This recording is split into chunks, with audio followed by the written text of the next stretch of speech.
Salut à tous, bienvenue dans la bande AD+. Je suis Nicolas Fréré du média Distance Plus et j'ai le plaisir de vous retrouver pour la 9e émission de la 3e saison de ce talk show du trail. Voici les 4 membres de la bande qui m'accompagnent aujourd'hui. Le duc de Savoie, Hugo Ferrari. Salut Hugo. Salut Nico, bonjour à tous. Tu es ultra trailer, speaker et podcaster pour ceux qui, ce serait étrange, ne te connaissent pas. L'aventurier des Vosges, Stéphane Brognard. Salut Steph. Salut la bande, salut Nico et salut aux habitants de Ygrande dans l'Allier, une commune de 777 habitants dont je l'espère des gens nous écoutent. On les salue. Tu es également coach et préparateur mental. La meilleure kiné de Niort, Florence Morisseau. Salut Flo. Salut à tous. Toi, tu es spécialisée dans la prévention et le traitement des blessures en course à pied et tu es également, entre autres, formatrice émérite pour la clinique du coureur. Et le grand Manitou des Hautes-Alpes, Jean-Michel Fort-Vincent. Salut Jean-Mi. Ouais, salut à tous. Toi, tu es le team manager de l'équipe New Balance, le co-organisateur aussi du Grand Trail de Serpenson et l'un des hommes de confiance du grand François Daen, entre autres également. J'en profite pour faire un salut amical à tous les autres membres de la bande. Sylvain Cusso, Sabine Hirschström, Marianne Hogan, Blandine Lirondelle, Fiona Porte, Ludo Collet, Thomas Laure-Blanchet, Nico Martin ou encore Robin Schmitt des Genoux dans le Gif. La bande AD+, le podcast du magazine Distance Plus. Au sommaire du 50e épisode de la bande AD+, on va parler de montagne, des risques encourus quand elle se transforme en terrain de jeu pour les randonneurs ou les trailers notamment, de la versatilité des conditions météo, de l'humilité qu'elle nous impose à tous quand on parcourt ces sentiers. Le week-end dernier, un homme est mort en montagne, près de Samoin en Haute-Savoie. Il avait 52 ans et il participait à l'épreuve de 97 km pour 7000 mètres de dénivelé de la 11e édition de l'Ultra Trail du Haut-Gifre. Comme annoncé par les organisateurs avant le départ, les intempéries ont été au rendez-vous. Il a plu fort pendant plusieurs heures. En pleine nuit, les descentes sur les parcours sont devenues glissantes au point d'être impraticables. Plusieurs trailers ont perdu pied. Les secours sont intervenus. Le bilan fait état d'un mort et de 2 blessés graves. La course a été annulée. Toutes les autres épreuves du reste du week-end aussi. Une enquête a été diligentée pour comprendre ce qu'il s'est passé et établir les responsabilités de ce drame. Dans la foulée, les témoignages ont afflué. C'est un chaos qui a été décrit sous le coup de l'émotion. Dans la bande AD+, nous ne donnerons pas notre avis sur cette catastrophe. Laissons les gendarmes faire leur travail, comme on dit, mais nous allons nous en inspirer et en faire le point de départ d'une discussion et d'une réflexion posée sur les risques en montagne, la gestion de l'incertitude, l'importance de l'expérience avant de prendre le départ d'une course engagée, la co-responsabilité dans le cadre d'une épreuve organisée en montagne également, le tout avec humilité, l'un des mots-clés de l'ADN de l'Ultra Trail des Haut-Gifre. Au programme également de cet épisode, le défi NAC, on vous propose du bi-quotidien pour ce 9e défi de l'année. La rubrique Esprit Wise, dans laquelle on vous parle d'aventure, de off ou encore de voyage en courant sans dossard. Vous entendrez les cofondateurs de Wise Ultra Running, Axel Nardou et Guillaume Bocas, qui viennent de parcourir le mythique GR20 en Corse, soit 190 km pour 14 000 mètres de dénivelé positif en 5 jours, en mode ultra léger. Le quiz des plus, en partenariat avec l'agenda de course Miles République, je soumettrai le traditionnel quiz d'actu du trail à Flo, Hugo, Steph et Jean-Mi. Et on bouclera la boucle avec la rubrique des plus ou des moins, les coups de cœur ou coups de pompe des membres de la bande. La bande AD+, est enregistrée à distance, mais dans les conditions du direct. Bonne émission, c'est parti. La bande AD+, présentée par Nicolas Fréré. On commence cette émission avec le traditionnel tour de table pour prendre de vos nouvelles. Jean-Michel, ça n'arrête pas trop pour toi en ce moment. Tu sors à peine de l'organisation du Grand Trail de Serpenson. Comment ça s'est passé ? C'était pas mal, c'était il y a une dizaine de jours sur Serponçon avec des conditions qui étaient vraiment compliquées. Parce que beaucoup de neige, on s'est retrouvé dans un trail blanc en haute altitude à 2600 mètres. On a passé pas mal de temps, les gens nous ont vus en train de creuser des névés, en train de creuser des passages avec pas mal de bénévoles. On s'en est bien sorti, tout le monde était content, on a bouclé tout, on s'est fait une belle pression pendant une journée. Pour nous, c'est bien passé. Après, une semaine après, c'était un peu plus compliqué, mais voilà. Ouais, on va y revenir. Voilà. Et puis du côté de New Balance, là, les courses commencent à rentrer. Ça se passe plutôt pas mal. Ça commence, ouais, c'est bien. Franchement, c'est bien. La base de construction du team est bien. Et des nouveaux athlètes arrivent. Les David Emalini arrivent. Là, aujourd'hui, on a signé une nouvelle petite Française qui va rentrer dans le team. Qui est Qui va l'annoncer elle-même. Ah, ok. Parce que Bon. c'est elle qui l'annonce Ok. et nous, on suit. Et voilà, et on construit. Et c'est vraiment notre leitmotiv. 2024, on construit pour être un peu plus performant en 25 et 26. Bon, effectivement, avec l'arrivée de Davigné Magnini, vous passez encore un cap supplémentaire. Hugo, le Lavaredo en ligne de mire, comment ça se présente? Parce que tu es très actif en ce moment, toi qui aimes bien te reposer, j'ai pas l'impression que c'est au programme de tes journées. Oh bah si, parce que j'y serai la semaine là-bas, donc après ça ira bien, mais effectivement, petite maladie contractée juste avant le week-end de Samoin, donc je m'apprêtais à vivre un week-end au micro compliqué, et puis après les aléas, le drame du week-end a fait que bah au final il y a pas eu de micro. Du coup ça s'est pas vu que j'étais pas bien, mais bon, Ouais. je vais surtout pas me plaindre vu ce qui s'est passé, et d'ailleurs ça commence à aller mieux sur cette fin de semaine, donc aucun souci, c'est le traditionnel petit coup de maladie d'avant objectif, voilà, comme d'hab. Donc tu seras frais comme un gardon pour le Oh, je Lavaredo. pense, oui. Et malheureusement, tu n'auras pas au départ à tes côtés Germain Grangier, puisqu'il a fraîchement annoncé qu'il était forfait à cause d'une côte cassée. Ouais, ça c'est pas de bol. Flo, non, c'est vraiment pas de bol. Flo, quoi de neuf? Eh bien, des choses sympas. Après le cours donné à Annecy avec Flavio Bonnet, mon collègue de la clinique du coureur, on devait enchaîner par 3 jours de rando itinérante autour de la Tournette. Et puis, je pense que l'idée de changer de plan pour partir à la journée et aller dormir au sec était plutôt une bonne idée. Donc, on en a bien profité. On s'est fait 3 grosses journées de rando et un petit peu clin d'œil du destin. Moi, la Pointe d'Angolon, c'est vraiment mon terrain de jeu. J'y vais tous les ans depuis que je suis toute petite. J'allais dire, si je vais pas là-haut au moins 3 fois dans l'été, j'ai pas ma dose pour le reste de l'année. Et ce jour-là, j'ai dit à Flavio, écoute, je vais pas t'y emmener parce que je pense que c'est pas une bonne idée. Et en fait, en passant en dessous la Pointe de Nion et la Pointe d'Angolon, on voyait qu'il y avait encore de la neige. Donc voilà, donc je pense que ça fait partie des petits signes que tu sais lire ou que tu sais interpréter et que par chance tu as écouté ce jour-là. Et puis sinon, je termine un petit peu mon grand marathon, mon ultra de fin de premier semestre en termes de formation. Parce que là, j'enchaîne à la Charpinière, pas très loin de Saint-Étienne, un cours encore pour la clinique du coureur. Et puis après, j'ai Nantes et Toulouse. Et après, je suis off, prête à partir en Haute-Savoie. Fantastique. Et tu parlais évidemment pour la Pointe d'Angolon du lieu où le drame s'est produit ce week-end à l'Ultra Trail du Haut-Gifre. On y revient dans quelques instants. Stéphane, les aventures se préparent comme tu veux, les aventures de l'année? Oui, pas mal. Je viens de passer 3 jours moi aussi sur le terrain, mais en vélo, parce que je donnais une conférence du côté de Bourg-Saint-Maurice et je suis rentré dans les Vosges en vélo en 3 jours, chargé avec tout le matériel.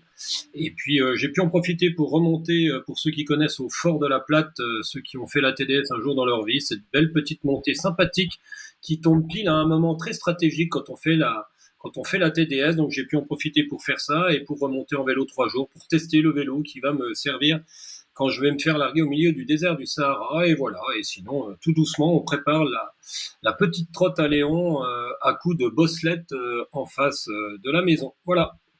Pendant l'UTMB.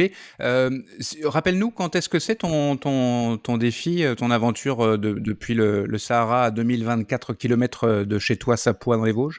Je me fais déposer au milieu du désert du Sahara, fin octobre 2024, et le projet s'appelle Chamal 2024, ce qui veut dire le nord en arabe.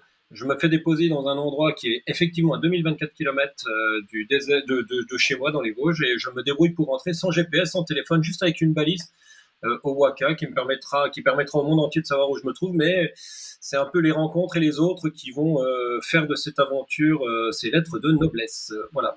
Parfait. Et puis Véronique Billat devait être avec nous, mais on a eu un petit souci technique, comme on dit, un problème Désolé de de couper, micro. mais Véronique Billat a eu une sacrée aventure, elle, parce que je peux donner de son actualité. Ah bah ouais, vas-y, j'allais faire le lien avec vous deux parce que je crois qu'elle vient bientôt dans les Vosges. Elle vient passer des jours de vacances dans les Vosges, donc comme on dit en québécois, ça va jaser sévère, ça va causer pour moi, ça va jaser pour toi, Nico, dans les Vosges avec Véro, qui va être à demeure pendant 3 ou 4 semaines chez moi, à côté de la maison, dans un gîte, qui veut faire de la randonnée et beaucoup parler avec moi. Alors on en rendra compte plus tard sur le groupe WhatsApp. Il y aura des sujets un peu croustillants, je pense. Bien, allez, on rentre dans le vif de cette émission. Le défi NAC.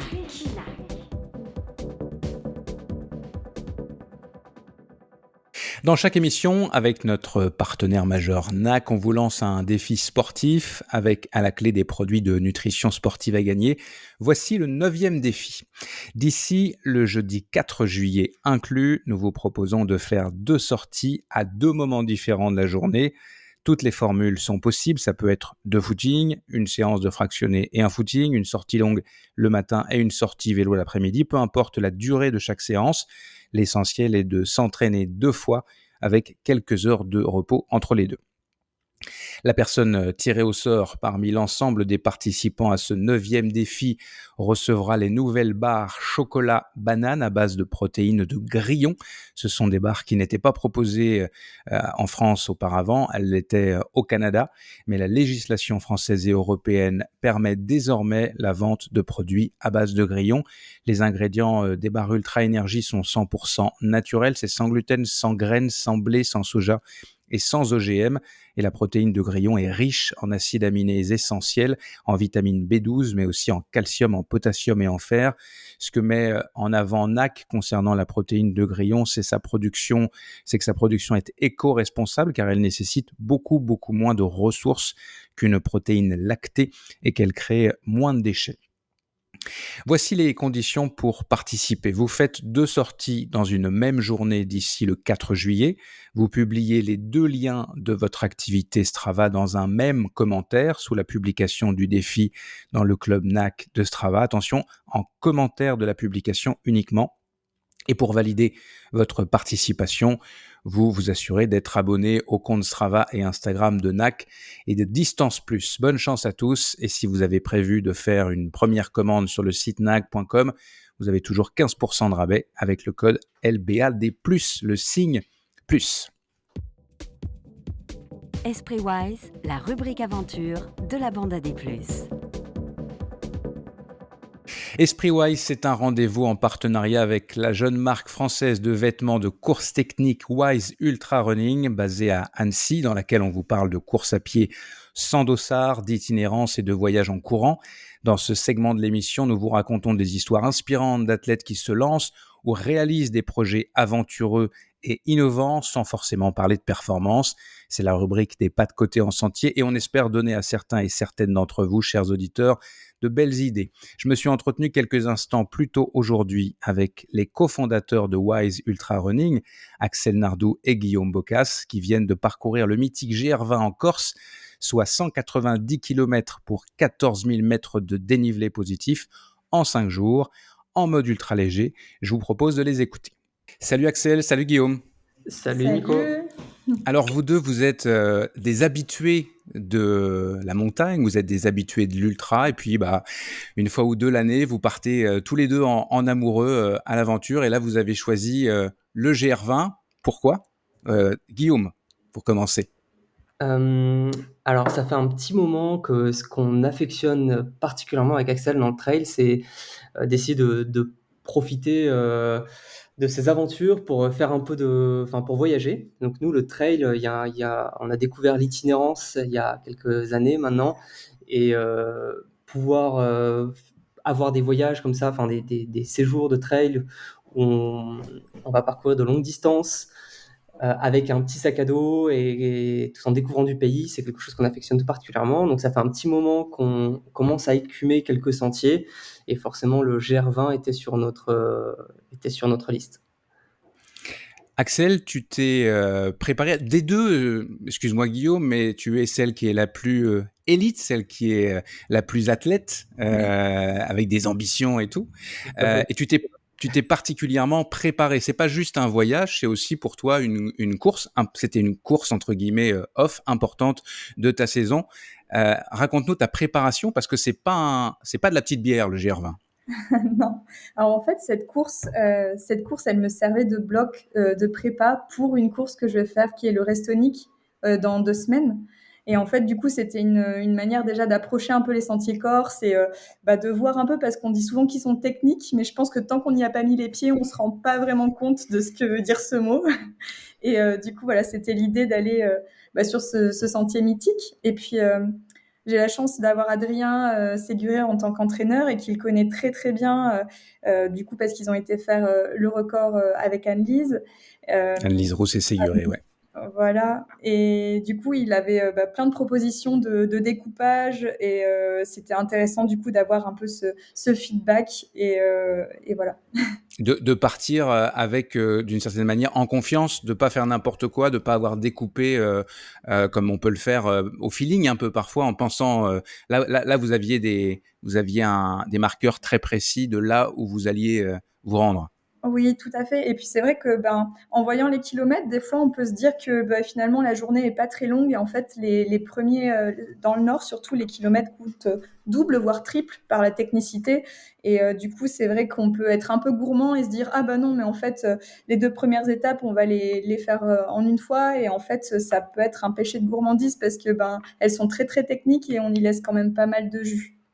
Qu'est-ce que, Guillaume, quand on parle de très très technique, essaye de nous décrire, alors bien sûr qu'on a tous en tête un peu les sentiers corses, mais quand même, qu'est-ce que vous avez affronté comme technicité? Alors il faut imaginer, qu'en fait sur les sentiers corses, on va quasiment aussi vite en montée qu'en descente. Ça c'est très troublant, même sur les crêtes. On peut voir sur des profils, on a l'impression que c'est des portiques qu'on va, voilà, de 1 ou 2 kilomètres qu'on va expédier assez rapidement et en fait on se retrouve à passer 1 heure dedans, parce qu'il faut mettre les mains, faut escalader, monter, descendre, voilà, on a les fesses sur les rochers et il n'y a pas 1 centimètre carré de répit. Et ça, c'est vraiment sur toute la partie nord, vraiment sans exception. Il y a, La fameuse salade de cailloux des genoux dans le gif. et en fait, Non, on a beaucoup pensé aux genoux dans le gif parce que moi, j'avais vu les posts où ils ont tendance toujours un peu à exagérer ou à faire des tonnes. Et ils parlaient de la salade de cailloux, que c'était infâme, que c'était immonde, que voilà, on allait. Mais je pense qu'en fait, ils avaient atteint le maximum, ils avaient vraiment atteint le maximum des superlatifs qu'ils pouvaient employer, alors que vraiment, on est, euh, on est en plein dedans, quoi. C'est vraiment une salade de cailloux Tout Indescriptible. Voilà. indigeste. Caillou. Indigeste. Indigeste, mais vous l'avez quand même réussi. Hein, voilà. Oui, oui. Vous êtes allé au bout. L'une de vos spécificités, et ça se marie évidemment avec ce que vous faites avec Wise, c'est de voyager ultra léger. Même si ici on peut imaginer qu'il faut du matériel obligatoire, on est quand même en montagne, etc. Guillaume, peut-être sur ce point, dis-nous avec quoi vous êtes parti, combien pesait votre sac par exemple, est-ce que vous aviez dedans? Donc quand on fait des séjours en itinérance, pour nous, l'objectif, c'est de pouvoir vraiment retrouver les sensations d'un trail comme si on partait à la journée. Et donc on s'impose d'avoir dans notre sac, en plus de tout le matériel obligatoire, bien évidemment tout le matériel un peu de sécurité qu'il faut absolument avoir en montagne parce on fait du trail, mais on est d'abord en montagne. Et en haute montagne, en l'occurrence, on s'impose là, en l'occurrence, de ne pas avoir de sac de couchage, de tente ou de matériel pour la nuit. On a juste nos affaires de rechange. Et donc ça permet quand même d'alléger significativement le sac. Et à la fin, là, sur le sac qu'on avait, on est parti de mon côté, j'avais 1,7 kg dans le sac, hors nutrition et hors eau. Et donc, on avait au final un sac qui devait faire dans les 3,5 kg pour moi et un chouïa moins pour Axel, ayant des affaires un peu plus légères. Voilà. C'est vraiment l'ultra léger, c'est pas une vue de l'esprit là, c'est très léger. On peut pas, c'est difficile de faire moins, j'imagine. Ouais. même on a croisé des gens sur les sentiers, ils étaient assez bluffés de la compacité du sac et de ce qu'on avait mis dedans. Donc, D'autres trailers hein, qui partaient sur 4, enfin on a même croisé un groupe de l'équipe de Trax qui essayait de le faire en 3 jours et qui avait du coup même pour 3 jours un sac beaucoup plus volumineux. Supérieur au nôtre. Est-ce que ça veut dire que parce que vous dormiez en refuge, hein, c'est ça, vous dormiez pas à la Belle Étoile, est-ce que vos affaires vous suivaient ou est-ce que vraiment ce que vous aviez dans le sac, c'est ce que vous aviez pour les 5 jours du GR20, Axel? Ouais, on avait tout sur nous en fait pour les 5 jours. Et en fait, ce découpage, il permettait de dormir 3 nuits en hôtel. Et du coup, en fait, on avait une seule nuit en bergerie, et dans la bergerie de Bassette. Et là, les gens nous ont gentiment prêté un sac de couchage. En fait, on avait vu et à l'avance, et voilà, les gens nous ont prêté un sac de couchage. Donc, on avait ces nuits d'hôtel. Et c'est vrai que ce découpage en 5 jours, il permet ça. En fait, il permet d'avoir 3 nuits d'hôtel, ce qui te permet de pas avoir de duvet avec toi. Donc, Quel conseil, ce sera la dernière question, quel conseil vous donneriez à toutes celles et ceux qui ont le goût, l'envie d'aller explorer ce sentier mythique qu'est le GR20 et dans les mêmes conditions que les vôtres, c'est-à-dire en format court, quoi. Qui répond vous posez la question? Vas-y Guillaume, j'ai l'impression que... C'est intéressant de parler du découpage pour se rendre compte un peu de la différence entre le nord et le sud. Sur les premières étapes, pour nous, c'était donc on est parti de Calenzane, on a dormi à Vidzavon, non n'importe quoi, à Ascot. On a fait Calenzane, Ascot. Cette étape-là, ça représente 3 étapes du GR20 et 26 km et 3002. C'est quelque chose qu'on pensait faire en 6 heures, qu'on a fait en 9 heures. Donc c'est beaucoup plus... Voilà, c'était pour donner la technicité du sentier. Deuxième étape, toujours dans le nord, on fait Ascot-Vergio. Donc on part d'un hôtel, on arrive à un hôtel. Là, on fait 28 km 2007. On est passé par le Monte Shinto. C'est une étape qu'on a fait en 10 heures. Pareil, on pensait faire la base en 6 heures. Et en fait... L'humilité est l'un des mots de cette émission. Mais ça rejoint ça. Hein. Il faut avoir de l'humilité dans la préparation et dans l'estimation du temps qu'il faut pour faire ne serait-ce qu'une étape. Exactement. Donc là, pareil, c'est quand même 3 étapes qui sont regroupées. Donc on fait 3 étapes du GR. Et après, quand on arrive sur les étapes du nord, les kilomètres s'allongent beaucoup plus. Donc on a fait Vergio, Vidzavon, c'est la dernière partie du nord. Là, on fait 44 km et 2008. On le fait en 12 heures. 4e étape, Vidzavon, bergerie de Bassette. On fait 54 et 3006. Donc ça, c'est notre plus grosse journée. Ça correspond à 5 étapes du GR. Et on a mis 13 heures pour la faire. Donc ça, c'était une grosse journée. Il fallait c'est le seul jour où on s'est levé vraiment tôt pour la faire. Et ensuite, pour la conclusion, c'était 38 et 2100. Et là, qu'on a fait en 9 heures. Et donc, si on cumule tout, on cumule tout, ça 190 et 14 000 des plus. Mais en temps, si la durée, cinquantaine d'heures, quoi. Cinquantaine d'heures. Donc aussi, on s'est rendu compte du record. Enfin, c'était assez intéressant de voir l'ampleur du chantier auquel ont été confrontés Anne-Lise, François Daen et surtout Lambert Santelli qui a le record masculin. Donc le conseil, bien s'assurer de ne pas de sous-estimer le sentier. C'est vraiment le conseil numéro 1. Est-ce que vous avez déjà en tête la prochaine aventure ? Là pour la prochaine aventure, c'est le Restonic dans 2 semaines. Mais votre prochaine aventure à 2, là, le prochain off. Alors, on n'a pas encore de off tous les deux. Moi, je vais peut-être faire un truc. J'essaie de faire les tours des glaciers de la Vanoise, mais sur une journée en off. Mais on n'a pas encore programmé. Axel a un programme de course bien chargé. Donc Restonic. Ensuite. Diffuse. Le Restonic. Ensuite, on part pour l'échappée belle à la fin août. Donc cette année, j'avais vraiment envie de faire des sentiers techniques pour faire et du caillou. Le pied montagnard, ouais, voilà, aller dans la difficulté. Donc, du coup, voilà, pour l'instant, c'est les 2 gros objectifs de la saison. Parfait. Et bon repos à tous les deux parce que vous venez quasiment de rentrer et à très bientôt. Merci beaucoup, Nicolas. Avant de conclure, je vous renvoie au site web de notre partenaire Wise, wisetrailrunning.com. skyroning.com pour explorer les produits techniques haut de gamme avec le moins d'impact possible sur l'environnement et très sobre esthétiquement qu'ils développent pour la course et vos aventures nomades. On passe au quiz. Le quiz des plus, en partenariat avec Miles Republic.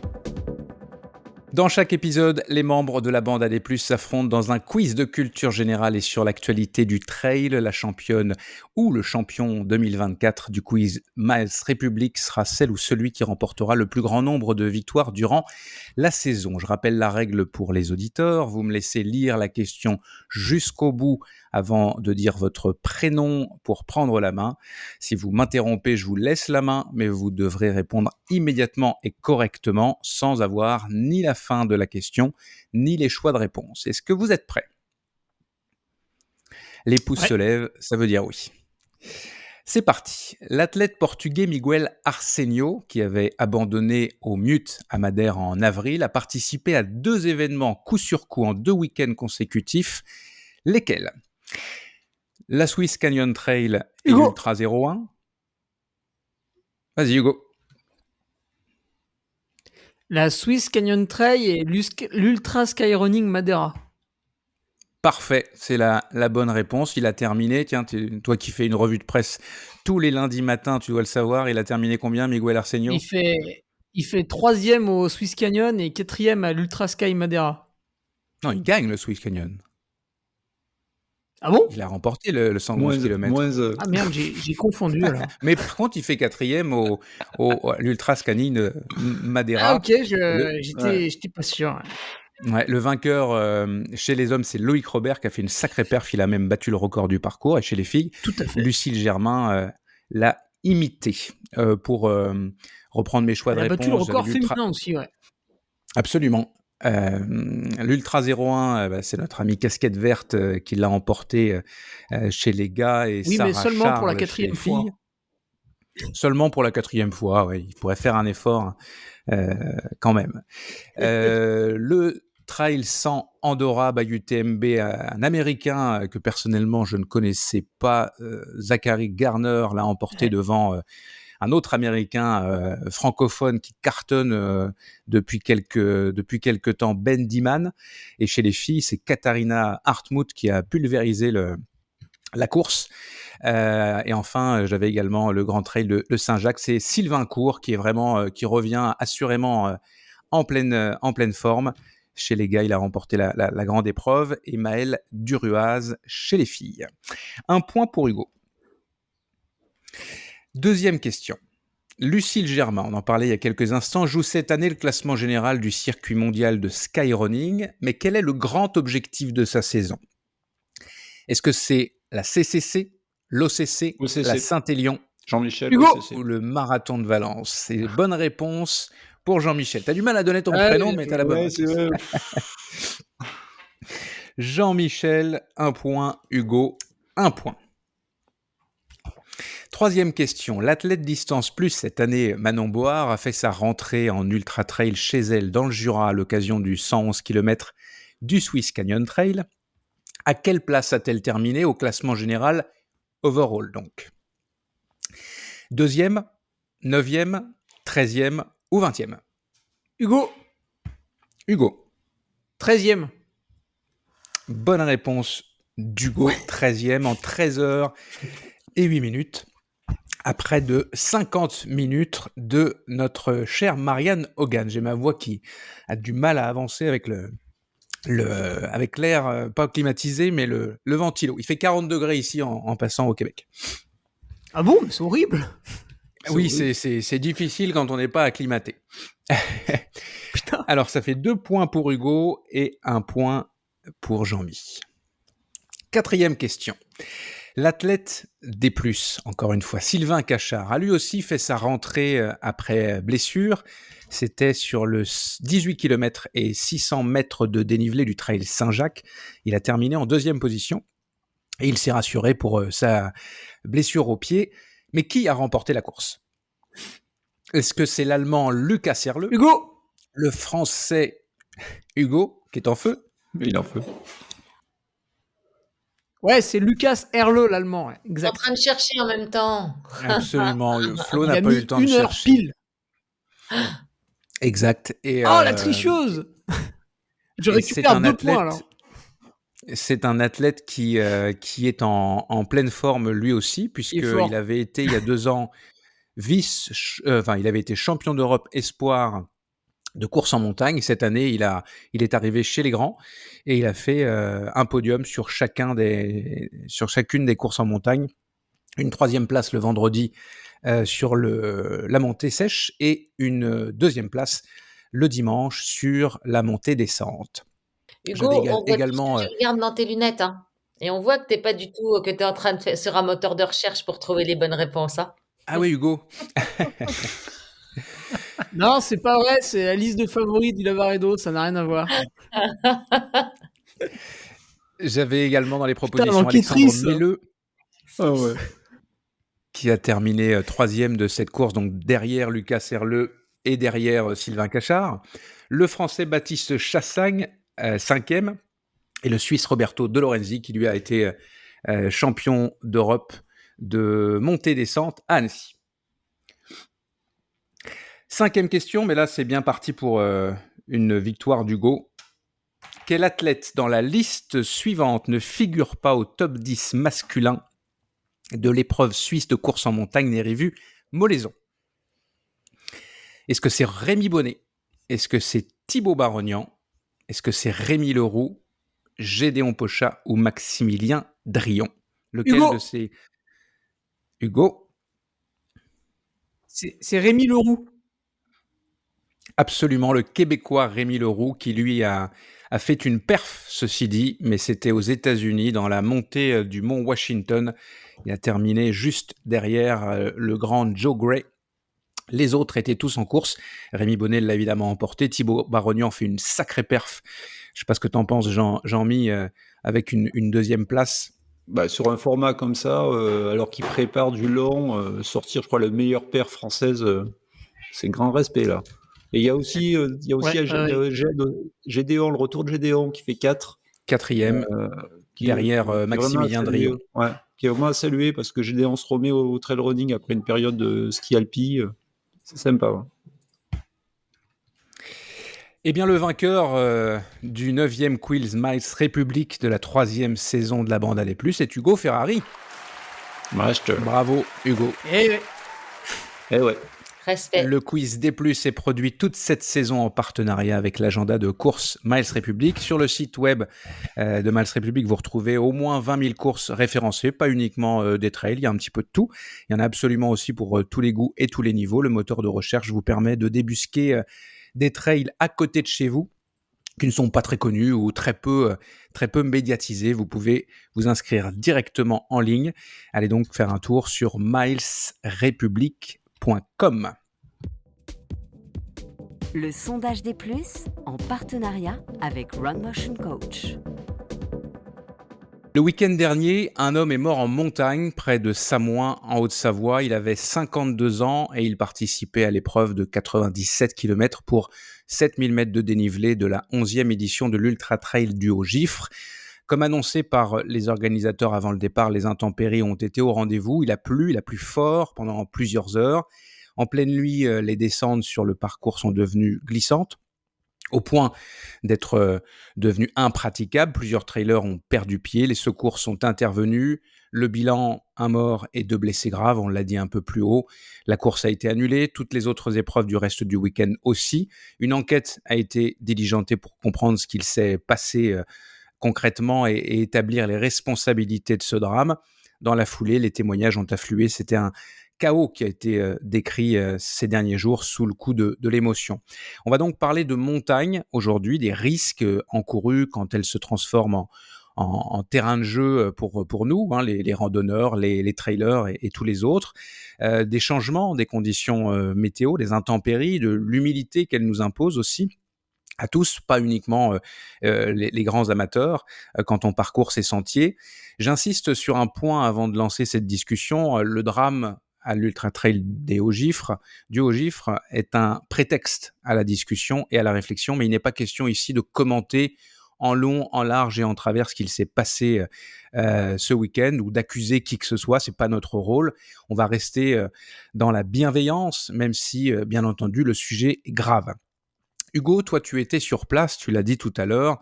Est-ce que tu peux, avant qu'on prenne un petit peu de hauteur et qu'on s'éloigne du trail en lui-même, nous planter le décor de ces ultras à Samoin? À quoi ressemblent les parcours et les paysages qui sont traversés, et quelles sont les principales difficultés naturelles? Et ben, cette année, la principale difficulté, c'est qu'il avait beaucoup neigé en fait au-dessus de 2000 mètres d'altitude, ce qui est assez difficile à comprendre pour nous qui vivons en plaine, parce qu'on a eu une saison hivernale en dessous de 2000 mètres qui était très chaude. Voilà, le ski de fond à la Fécla était quasiment pas possible, mais au-dessus de 2000 mètres pour le ski alpinisme, il y avait beaucoup de neige. Et au mois de mai, il a pas fait très beau, il a même beaucoup plu, et du coup, soit la neige est pas partie, soit elle s'est encore accumulée. Donc là, on avait, sur le parcours de 127 km, on avait 10 km de neige, dont un névé qui atteignait quasiment la taille de 7 km dans une espèce de combe. Donc c'était très très long. Les gens On parle encore de névé d'ailleurs, 7 km? Ouais, c'était enneigé, quoi. Ouais. Et suite à ça, moi, je me suis demandé, peut-être quand même, comment ils allaient faire les coureurs, parce que quand tu marches dans la neige, en fait, ça glisse en permanence. Et il faut souvent des petites chaînettes, quoi, petits crampons. Et sinon, le parcours, pour le reste, c'est plutôt du monotrace. C'est un sentier un petit peu technique, mais pas trop. On se rapproche du 90 km du Mont Blanc, c'est-à-dire qu'on est sur un monotrace très souvent très très pentu, que ce soit à la montée ou à la descente, c'est des traces plutôt directes, mais ça reste des chemins de randonnée qui sont balisés habituellement, à part quelques portions, comme cette pointe d'Angolo. Je pense que Florence nous dira, mais il me semble pas que ce soit balisé pour randonnée. Et tu as quelques cailloux, pas trop, donc ça reste en prise. Voilà, on est sur une technicité plus élevée que l'UTMB, mais c'est pas extrême. Par contre, c'est vrai que le dénivelé est non-stop, parce que sur 127 km, t'as 9000 mètres, ce qui fait que si vous avez trouvé que la TDS c'est pentu, là c'est beaucoup plus pentu. Donc on est quand même, voilà, comme ils disent sur leur site, un trail de haute montagne, pour coureurs aguerris. C'est vrai que le grand format est particulièrement dur, alors que les plus petits formats sont un peu plus cool. Accessible. Par exemple, le 33 km, il n'y a quasiment pas de barrière horaire. Est-ce que, alors toi, t'étais sur place, je sais pas comment tu l'as vécu. T'étais parti pour faire les commentaires des principales courses, en tout cas. L'émotion, tu l'as pris pleine face, j'imagine. Est-ce que tu peux nous résumer un peu ce qui s'est passé dans ta réalité à toi, c'est-à-dire ce que tu as vu, ce que tu as entendu, bien sûr. et ce qui sont les faits finalement? En fait, ce qui est très très paradoxal, c'est que nous sur place, le drame s'est déroulé entre 3 et 4 heures du matin, il me semble. Et sur place, en fait, personne ne faisait rien, parce que on avait donné les 2 départs des courses les plus longues à 19h et à 23h45. Et derrière, on se couche, en fait. Et c'est même pas moi qui étais le speaker à 23h45, et ce n'était pas moi qui devais être le speaker à 5h du matin pour le nouveau départ. Moi, j'étais sur le live à partir de 8h. Donc, techniquement, j'étais censé dormir toute la nuit. Et en fait, j'étais sous un Velux, et je me fais réveiller par un bruit énorme. À 1h30 du matin, la pluie est terrible. Et dans ma tête, je me dis, les coureurs, ils ont pas de bol, parce qu'on leur avait dit qu'il allait pleuvoir très fort entre 5h et 9h, et la pluie est en avance. Puis j'essaie de me recoucher, patati, patata. C'est infernal, franchement, ce qui pleuvait, c'était vraiment extrême. Enfin, comme il l'avait dit, 40 mm d'eau. Et je dors à moitié, je regarde un peu le téléphone, et je vois un message à 4h45. Départ du 53 km décalé à 6h. Je dis ok, ils ont décalé le départ pour la pluie. Et puis après, je reçois un autre message. Le 53 km, on va pas le faire. Vous allez partir sur le 33 et ce sera à 10h du matin. Parce qu'en fait, à ce moment-là, ils voulaient éviter la pointe d'Angolon. Et ça doit être un peu dans le même temps que les secours ont dû intervenir. Et puis après, le message d'après, c'était pour dire que tout était annulé. Pour annoncer les choses, ouais. Voilà, ouais. Alors, pas forcément... si, bien sûr, la personne décédée, mais il faut savoir aussi que les secouristes prenaient en charge tous les autres blessés. Et quand ils ont décidé d'arrêter la course, beaucoup de coureurs étaient à différents points dans la montagne, parce que quand vous dites la course est arrêtée, s'il y en a un qui est au sommet d'une montagne entre deux ravitaillements, lui, il n'a pas l'info, hein, donc il continue jusqu'au prochain ravitaillement, et là, les bénévoles peuvent l'informer. Eux, ils ont le toki. Mais sinon, il fallait rapatrier tous les coureurs, donc c'est vrai que tout le monde était très, très, très, très, très occupé jusqu'à midi. Donc là, les autres coureurs des autres courses, ils allaient dans les cafés, ils attendaient, quoi, ils savaient pas... Est-ce que finalement on ferait pas une petite course dans l'après-midi, etc., etc. Et puis comme prévu, et c'est ça qui est hyper vache, c'est que l'après-midi il faisait beau, il faisait très beau, comme prévu. Sauf que l'intempérie elle est arrivée plus tôt que prévu et peut-être même a été plus intense que prévu. Et du coup, en fait, sur place, on n'a jamais rallumé les micros depuis 23h45 le dernier départ. Parce que on les aurait rallumés pour le départ du 53 qui n'a jamais eu lieu, ou pour les premières arrivées à partir de 11h. Quoi. Et je suis allé voir l'organisation vers 16h, parce que je les ai laissés vraiment rapatrier les blessés. Hein. La personne décédée, elle était prise en charge par l'hélicoptère, tout ça. Et par contre, tous les gens qui avaient besoin d'aide médicale, il fallait aller les chercher, les ramener. Voilà, Mountain Medic Secure, hein, qui est là sur tous les ultras un peu difficiles, était au charbon. Et puis quand j'ai vu que pas mal de voitures étaient revenues autour de la salle et que beaucoup de gens sortaient dehors, voilà, quelques secouristes pour déstresser un peu, fumer une cigarette, je me suis permis vers 16h d'aller voir l'organisation, voilà, pour bien voir la confirmation que tout était arrêté, et puis renvoyer l'équipe aussi, parce qu'on était 4 speakers, donc il faut renvoyer tout le monde chez soi, comme ça après on laisse les gens ranger convenablement. Et l'émotion dont je parlais tout à l'heure, toi tu l'as ressenti. J'ai le sentiment, alors je dois bien avouer que j'étais très loin, moi sur une couverture d'événements en Gaspésie, donc j'étais loin de tout ça, mais j'ai le sentiment que tu as d'une certaine manière fait front sur les réseaux sociaux à essayer de donner, de faire entendre raison à des gens qui partaient un peu en coucougnette, comme on dit, avec l'émotion. Ouais, après l'émotion, j'essaye de pas trop y penser, parce que si tu commences à imaginer la violence de la chute, ce qu'a dû ressentir la personne, elle a fait un arrêt cardiaque, donc on espère qu'elle a pas souffert. Et donc j'essaye de pas penser à l'accident, de pas me visualiser sur cette pointe. En plus, moi j'aime pas trop les terrains techniques, donc j'ai pas envie de me faire peur comme ça. Mais l'émotion, était... tu voyais... Oui, il fallait, pour certaines personnes, évidemment une minorité, hein, il y a 4000 participants, il y avait 300 commentaires, la plupart étaient positifs, donc on doit parler de même pas 1% de gens. Effectivement, pour certains, mais très rare, hein, encore une fois, il fallait tout de suite trouver un coupable. Je pense que c'était pas le but dans un premier temps. De toute façon, l'organisateur, il habite à Samoa, donc on pourra le retrouver si jamais. Mais oui, il fallait expliquer aux gens, effectivement, maintenant, oui... avec ce qu'on a sous les mains, oui, il fallait pas partir. Maintenant, est-ce que c'était aussi clair le soir quand on a donné le départ ? C'est pas sûr. Voilà, les coureurs, on leur a dit, les conditions météo, le bulletin. Putain, moi, quand j'écoutais le bulletin, je me disais, ah mais là, entre 5h et 9h du matin, mais ils vont avoir mal à la tête tellement il va pleuvoir. Et je me disais, mais comment ils ont fait ? Est-ce qu'ils ont prévu du change, etc. pour après, pour les bases de vie ?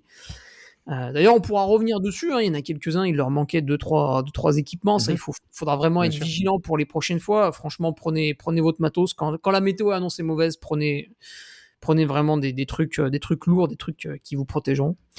Et oui, c'est vrai que je me suis permis de commenter un peu, parce que tu vois, quand je suis passé à 16h pour dire au revoir aux organisateurs, si tu veux, on s'est pas tapé dans la main en se disant à l'année prochaine. Déjà, on s'est pris un peu dans les bras. Eux, ils pleuraient.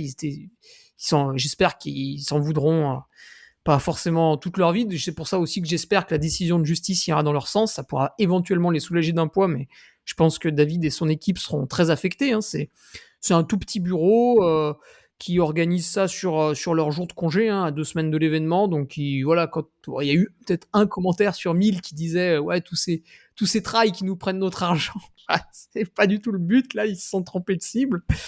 Mais il y avait, c'était dur, hein. Pourtant l'accident avait eu lieu 11 heures avant et ils étaient encore comme si ça venait de se produire.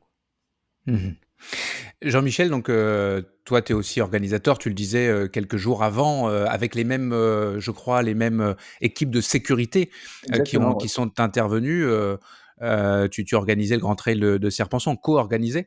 Comment tu vis ça, toi là, je te parle à titre personnel, comme quand quelque chose comme ça se passe, c'est quoi tes pensées C'est la... d'organisateur? En fait, c'est la première fois, donc quand j'ai eu la news, moi, le dimanche, où là, vraiment, je suis resté KO. Première fois de ma vie, parce que on se reporte aussi les décisions qu'on prend nous en tant qu'organisateurs. Moi, une semaine avant, on était avec les mêmes équipes de Montémédite, avec un Gaël Rastou, on était en haute montagne à prendre la décision, on y va, on n'y va pas. On y va, on est que 3 à prendre la décision, en fait, dans ces cas-là. Et quand on dit go, on y va, on se dit waouh, on prend un micro-risque. Ça se passe bien, génial, très peu pas de bobos dans les zones compliquées. Ça se passe bien, et une semaine après, quand on entend ça, on se dit on a eu de la chance.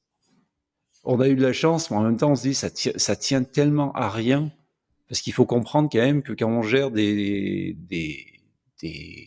coureurs en montagne, moi cette année j'avais 900, à peu près pratiquement 1000 coureurs qui sont passés en haute montagne. C'est-à-dire que ça fait un gap de temps énorme. Ça fait une vitesse d'évolution énorme. Il faut prendre tout ça en compte. C'est facile de dire, de penser, oui, moi je suis passé là-haut à 6 heures. Sauf que quand une personne passe à 6 heures, il y en a une personne qui va passer à 4 et une personne qui va passer à midi, par exemple. Nous, organisation, il faut qu'on raisonne sur la durée de passage en altitude. Et actuellement, avec les conditions météo, nous, on se confrontait avec des choses qui sont très particulières, des corniches. C'est la première fois qu'on se retrouvait dans des problèmes de corniche en disant, est-ce qu'on a un risque d'une corniche qui lâche? Est-ce qu'on ouvre un évé à l'appel on va passer une demi-journée à l'ouvrir l'appel pour contourner une zone qui est dangereuse?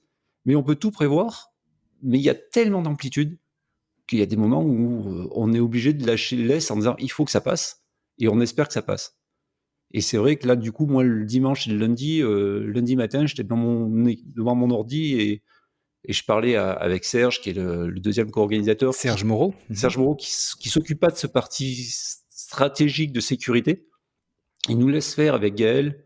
Il dit, c'est vous qui prenez les décisions, surtout qu'en 2022, on a rapatrié, nous, 600 personnes en montagne qui étaient coincées entre 2 cols, et on prend les décisions pareil.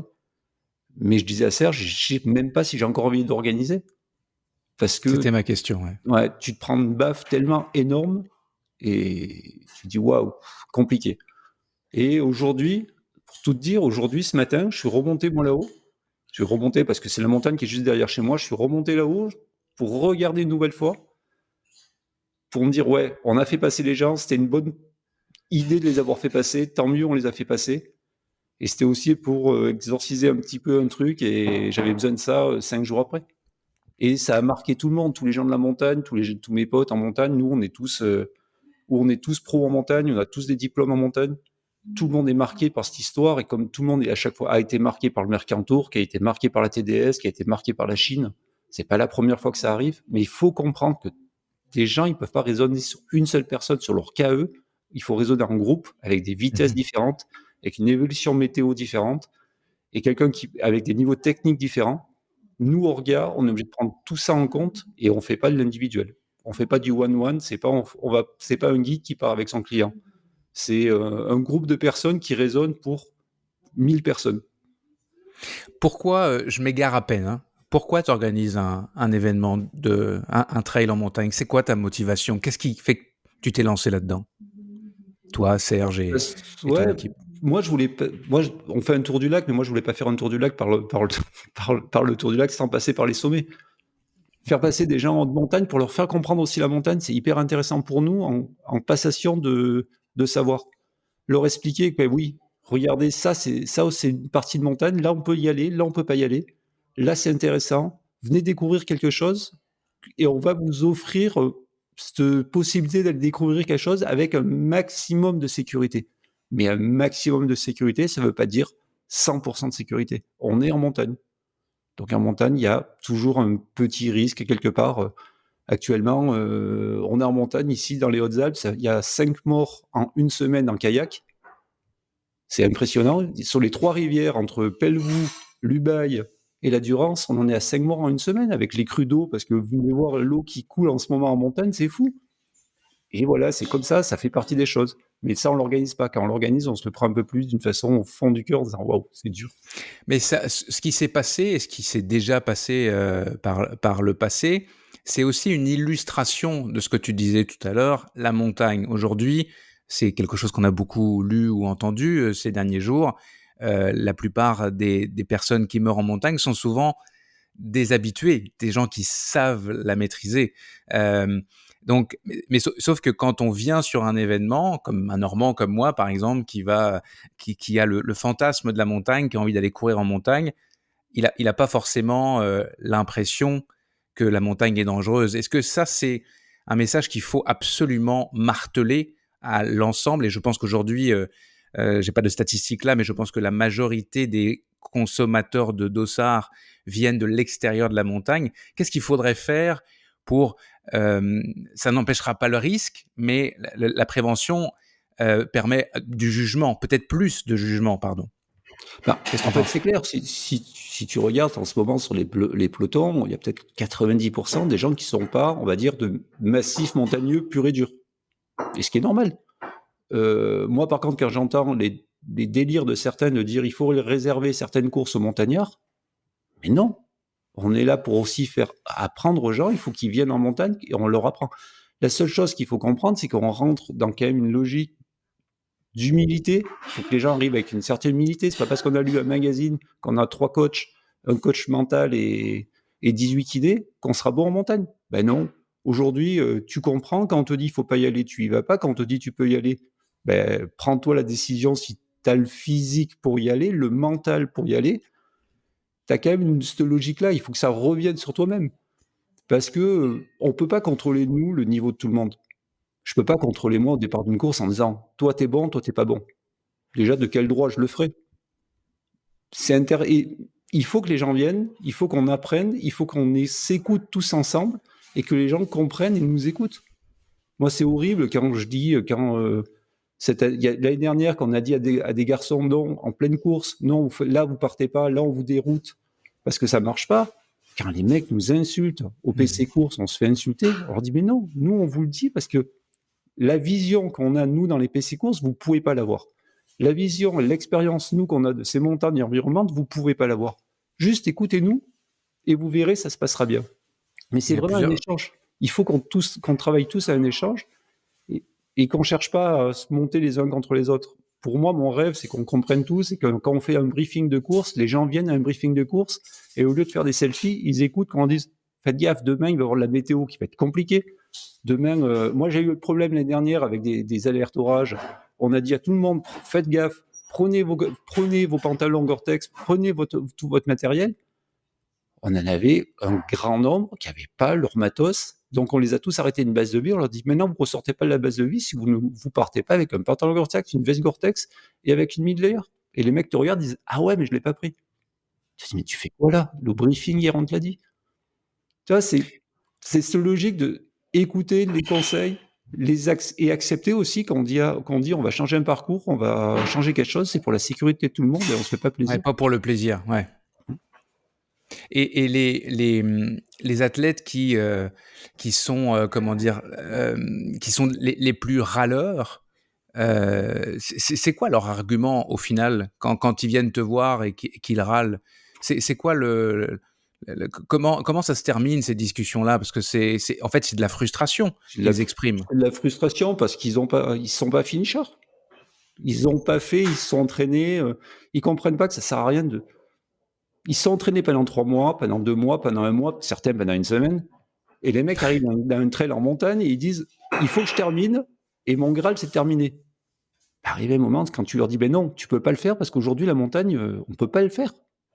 Et aujourd'hui, tu vas faire un parcours bis avec moins de dénivelé, avec truc, mais éclate-toi là-dedans. Éclate-toi sur ce parcours bis qu'on te propose parce que c'est qu'un bis, ça nous fait, entre parenthèses, nous chier aussi de passer par un bis.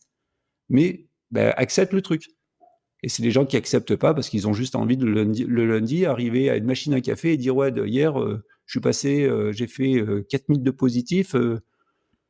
Et là, c'est très très compliqué. Flo, tu es comme moi, tu viens de la plaine, et tu es comme moi, je pense, tu aimes la montagne.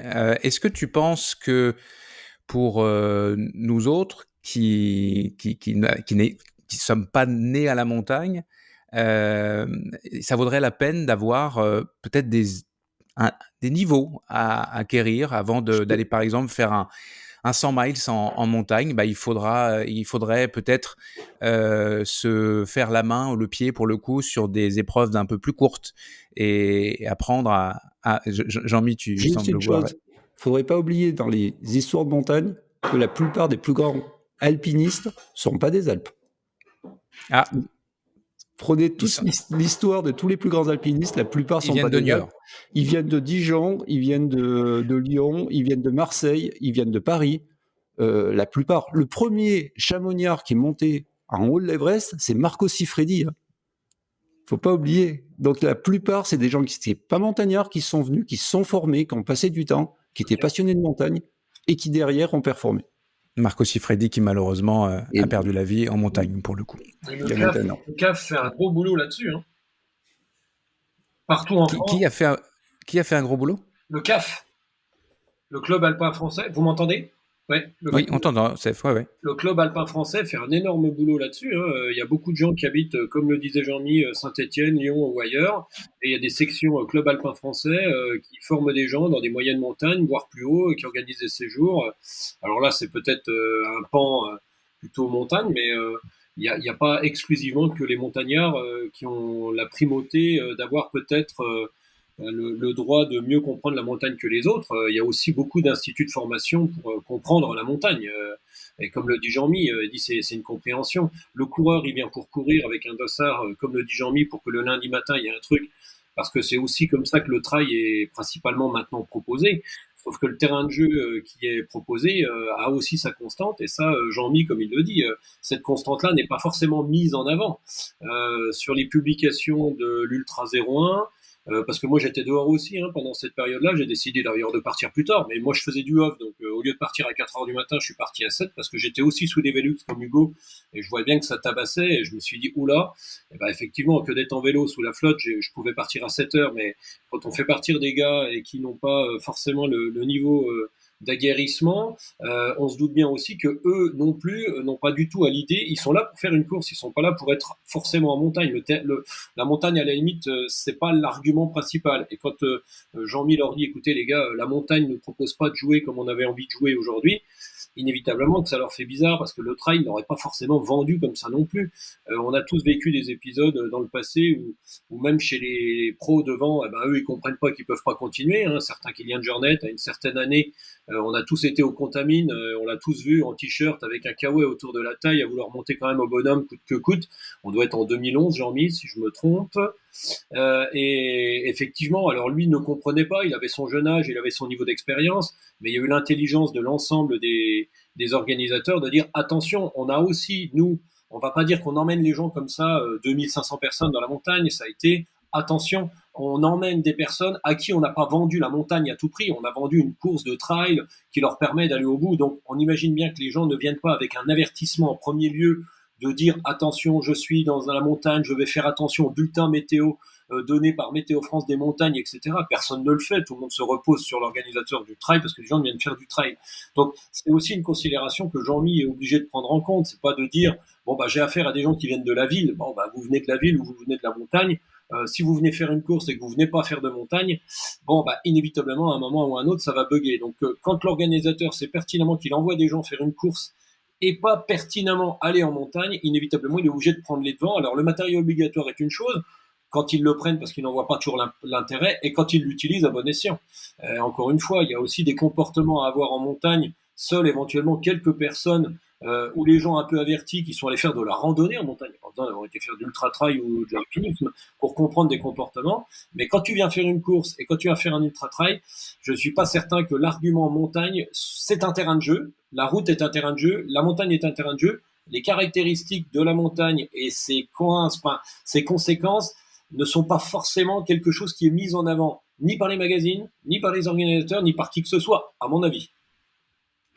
Je reviens à Flo et on fait tu parlais de formation. Oui, il y a des formations qui existent, mais est-ce que la formation des non-montagnards ne devrait pas passer par l'expérience? Et puisqu'on est des trailers et que beaucoup, on aime aller participer à des courses. Est-ce qu'il ne devrait pas y avoir des échelons à passer pour aller vers des plus longues distances ou des trails qui sont plus engagés? Qu'est-ce que tu en penses de ça, toi? Ouais, je pense pas que ce soit. Moi, je suis pas trop fan comment De dirais-je, la réglementation? de passage obligé, de réglementation. Je suis sûrement naïve, mais c'est vrai que, bah, voilà, moi, je vois les paroles de Jean-Mi et je me dis que l'éducation a quand même encore un petit peu d'avenir et d'heures de gloire. J'allais dire plutôt que de mettre des échelons quant au fait d'être en capacité de passer dans la montagne. Moi, je mettrais des échelons quant au fait de l'aimer et d'avoir envie de la découvrir, tu vois. À combien tu as envie de découvrir quelque chose que tu connais pas, et quand tu connais pas quelque chose, bah, tu te fais aider pour acquérir suffisamment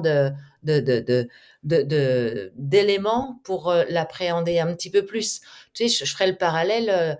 Moi, si demain, j'aime bien l'art contemporain, mais je suis tellement pas éduquée à l'art contemporain que je suis incapable d'être en capacité de dire que ça c'est bien et ça c'est pas bien. Donc je vais être complètement désœuvrée face à dans une exposition d'art contemporain.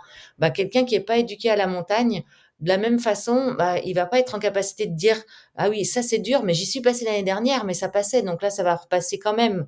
Mais non, les choses ont changé, mais à quel point on n'est pas, quand on ne connaît pas, on n'est pas en capacité de l'appréhender. Et pour rejoindre ce que disait Hugo tout à l'heure, la pointe d'Angolon jusqu'au sommet, c'est un chemin. La descente qu'ils font, et quand tu redescends sur Morzine, sur en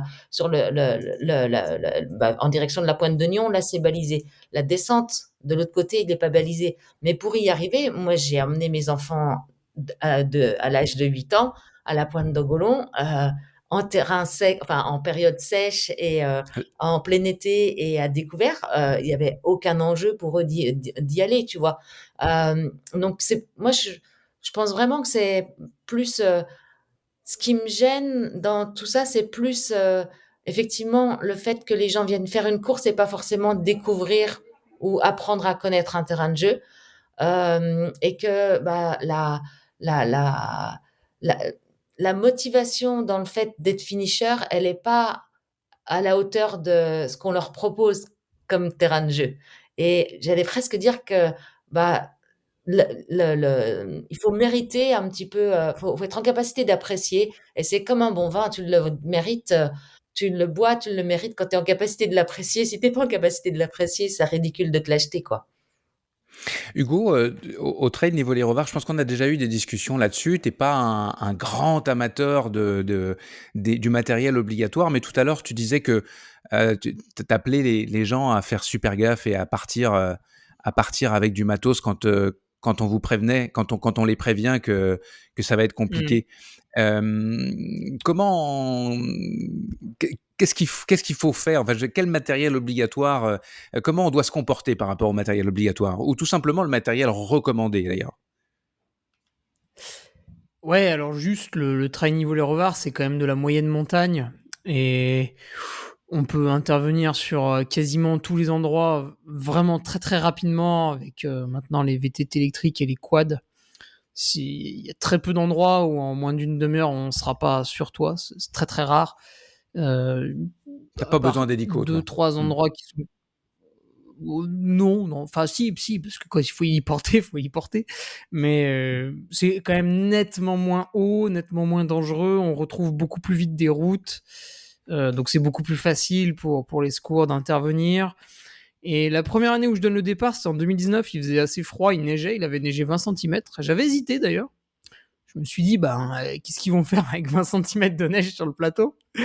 Puis j'ai dit, bon, on fait passer les premiers et puis on regarde.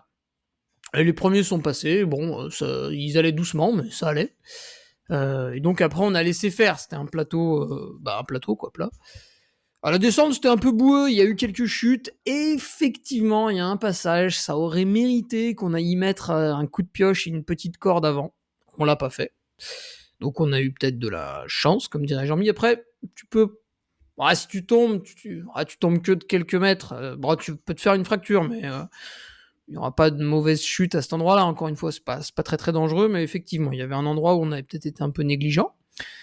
Et puis après, ouais, pour le matériel, du coup, j'en impose pas. Et tu vois, en 2019, quand il faisait très froid, bah, tout le monde avait quand même son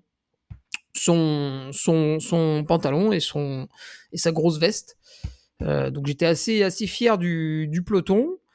Après, ceux qui chopent Qui un a coup eu de du froid, en fait, jugement. quand tu arrives au sommet, tu peux toujours arrêter. Alors je sais pas, est-ce qu'il faut... Là, par exemple, ils avaient pas mis les crampons obligatoires. Est-ce qu'il aurait pas fallu le faire? Alors, je sais exactement ce qui se serait passé. 4100 coureurs, tu mets les crampons obligatoires. Tout le monde te dit, bah ouais, mais moi, je les ai pas amenés, donc faut que je les achète. Vous me forcez à acheter quelque chose qui coûte 50 €. Bah bravo, l'esprit de travail. Bah dis donc.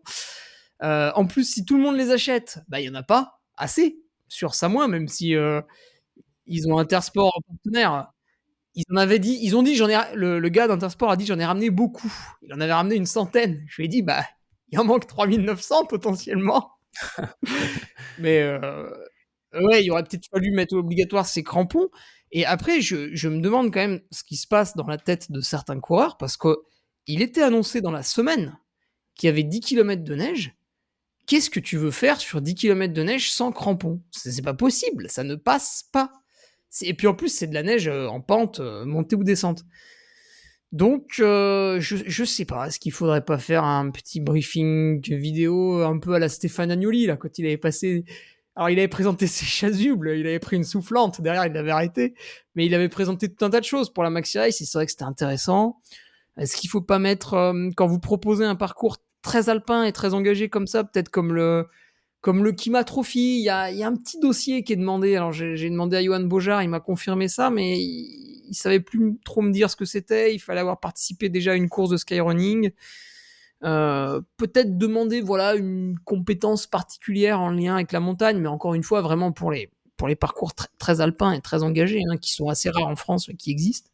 Faudrait demander peut-être à Nahuel Passera comment il sélectionne ses coureurs à la Pika Pika, parce que là par contre on est sur le summum Très, très de la engagé. technicité, quoi, et de la dangerosité, parce qu'ils sont un peu égarés dans les Pyrénées, et effectivement c'est très engagé, ouais.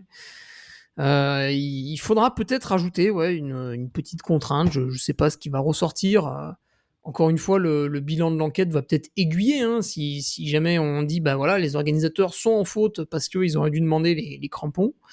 Il y aura peut-être un peu plus, parce que là pour l'instant tout le monde se copie un peu la liste du matériel obligatoire, hein, entre les organisations. On copie ce qu'a proposé l'UTMB, puis on réfléchit pas trop à ce qu'il faut. Peut-être qu'il faudrait dire, bah voilà, tel matériel, il n'y en a pas besoin, donc on s'en fout, on le met pas dedans. Par contre, là, les gars, en fait, il vous faut une veste, et il vous faut pas un coupe-vent. Il vous faut une très grosse veste, chaude, parce que ça va être très dur pendant très longtemps. Vous aurez l'occasion de vous changer, mais 30 bornes plus loin. Donc si vous n'avez pas la très grosse veste, c'est foutu, vous allez tomber en hypothermie. Et de dire, oui, bon, par contre, effectivement, prenez pas un collant si vous avez déjà un pantalon de pluie, etc. Voilà. Flo, comme tu vas devoir nous quitter dans quelques instants, qu'est-ce que tu as envie de dire aux trailers en règle générale par rapport au risque à la montagne? Qu'est-ce que ton expérience à toi, tu nous l'as un peu partagé tout à l'heure, te permet les messages de prévention? Parce que tout le monde n'a visiblement pas le jugement nécessaire, où on parlait de frustration tout à l'heure, quand on s'engage, quand on s'entraîne, quand on arrive sur un trail, on a tout simplement envie de faire ce pourquoi on est venu courir.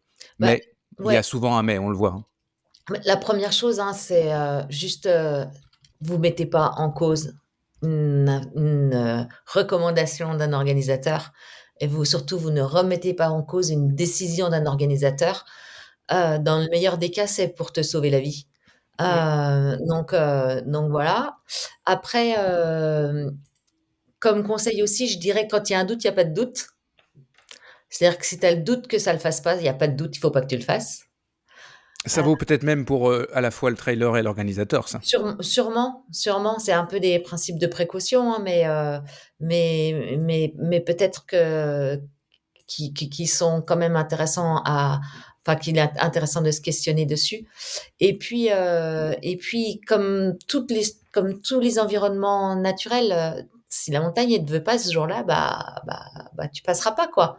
Donc vraiment rester humble par rapport à ces conditions. Et franchement, moi, si je suis inscrite aujourd'hui sur un trail et qu'on me dit pendant de 4 heures à 9 heures du matin, tu vas prendre des seaux d'eau sur la tronche et il faut que tu sois habillé comme un cosmonaute pour survivre, ouais, franchement, c'est pas ça que j'ai envie de faire, quoi. Euh, Donc tu vas préférer tout Oui, des simplement personnes renoncer. n'avaient pas pris le départ, hein, d'ailleurs, Florence. ouais, mais carrément, tu vois, d'autant ils annoncent beau le lendemain. Bah, dans ce cas, moi, j'irais me faire un off le lendemain, quoi. Et puis, je Évidemment. serais tout aussi contente de ma décision et de mon expérience. Stéphane? Bah oui, c'est super ce que tu dis, Flo, parce que je voudrais bien savoir, moi, quand je regardais les publications sur la fin de mon parcours en vélo, là, tout ce qui se passait, parce que c'était un peu chaud ce week-end en termes de course. S'il n'y avait pas eu ce drame, ça aurait été un sacré week-end de trail avec des résultats et des performances dans tous les sens. Et que je voyais la première photo que je vois de l'Ultra 01 qui met bah voilà, parti en tête. Alors on voit une photo de Alexandre disant bah, il va passer une sacrée nuit parce qu'il est quand même annoncé un truc démentiel. Je me demandais même s'ils en rajoutaient pas un peu pour rendre ça très héroïque, un petit peu sur la performance qu'allait réaliser et lui qui était devant et les autres derrière. Et à un moment, je me suis dit, mais on enlève le dossard et l'organisation. Qui de tous ces coureurs irait faire une sortie longue de 4, 5 heures, 6 heures par le temps annoncé?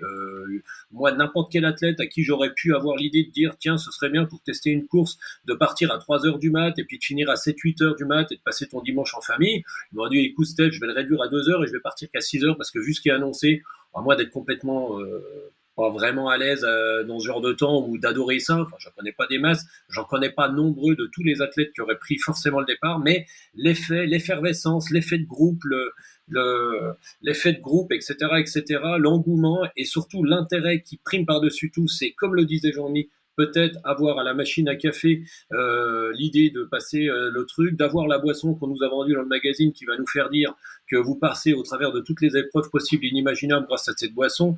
Vous avez une liste du matériel obligatoire ou conseillé dans le sac, il n'y a pas de souci, rien ne vous arrivera. Je suis en délicatesse avec ça et l'organisateur est pris le cul entre deux chaises parce que il doit se retrouver dans une situation où il dit voilà, il y a tout un bazar qui est pris, quelle décision je prends? J'annule, je fais quand même partir les gens, j'ai quand même envie de leur faire découvrir le territoire à 6 heures du matin, ça s'annonce mieux, voire 7 heures du matin, à peu près partout, enfin si c'est comme moi à Pontarlier, un peu partout en France à partir de 7 heures du matin, c'est bon bah on tronque tout ça et on fait autre chose, on tronque. C'est pas facile à prendre comme décision parce qu'on sait qu'il y a aussi tout un engagement, tout plein de choses qui se mettent en place. On organise quelque chose et la météo n'est pas toujours au rendez-vous et personne n'est fautif. Enfin, pour moi, j'ai du mal à mettre des responsabilités envers qui que ce soit, mais franchement, je sais pas s'il y a grand monde qui aurait été se mettre dans ce temps-là s'il n'y avait pas eu l'engouement de l'organisateur, du dossard, de l'engouement général. Il y a une espèce d'énergie commune et puis on y va quand même un peu aveuglement, quoi. Jean-Mi, est-ce que tu as peur de la décision judiciaire pour le cas du OGIV, puisqu'il y a une enquête, il va y avoir peut-être jugement, et est-ce que ça te fait peur, ça, toi, à l'organisateur que tu es? Non, ça fait pas peur, c'est une décision judiciaire. Si quelqu'un a fauté, ben, il a fait une boulette, ben, tant pis pour lui. Plutôt, est-ce que tu as peur des conséquences que ça pourrait avoir Par sur... rapport aux autres courses, Bah oui. non, pas vraiment, parce que on est déjà quand même très très loin actuellement au niveau des sécurités. Car on imagine, pour ceux qui organisent, nous en montagne, où il faut se déplacer toutes les 30 minutes, le nombre de secouristes, le budget que ça représente, on peut pas aller plus loin. Ou bien c'est que clairement on arrête demain matin tous les trails de haute montagne. Au niveau des règlements, du matos de sécurité, on rajoute tout le temps avec des kits grand froid, des choses comme ça. Les crampons, en fait, c'est des faux amis, les crampons, parce que c'est toujours pareil. Il y a certaines neiges, les crampons fonctionnent, certaines neiges, ça colle, et c'est l'inverse. Ça va devenir des patinages. Surtout que les gens ne sont pas capables forcément de dire lire la neige. à quel moment je mets un crampon, à quel moment je ne le mets pas. Donc c'est pour ça c'est un peu compliqué. Là, par contre, on peut pas mettre des gens sur place en disant à partir de là, tu mets un crampon et là, tu l'enlèves. On fait pas encore du ski alpinisme en Coupe du Monde, tu vois. Mais oui, ça va. Non, je pense pas que ça va changer les règlements. Ça va peut-être prendre une prise de conscience supplémentaire.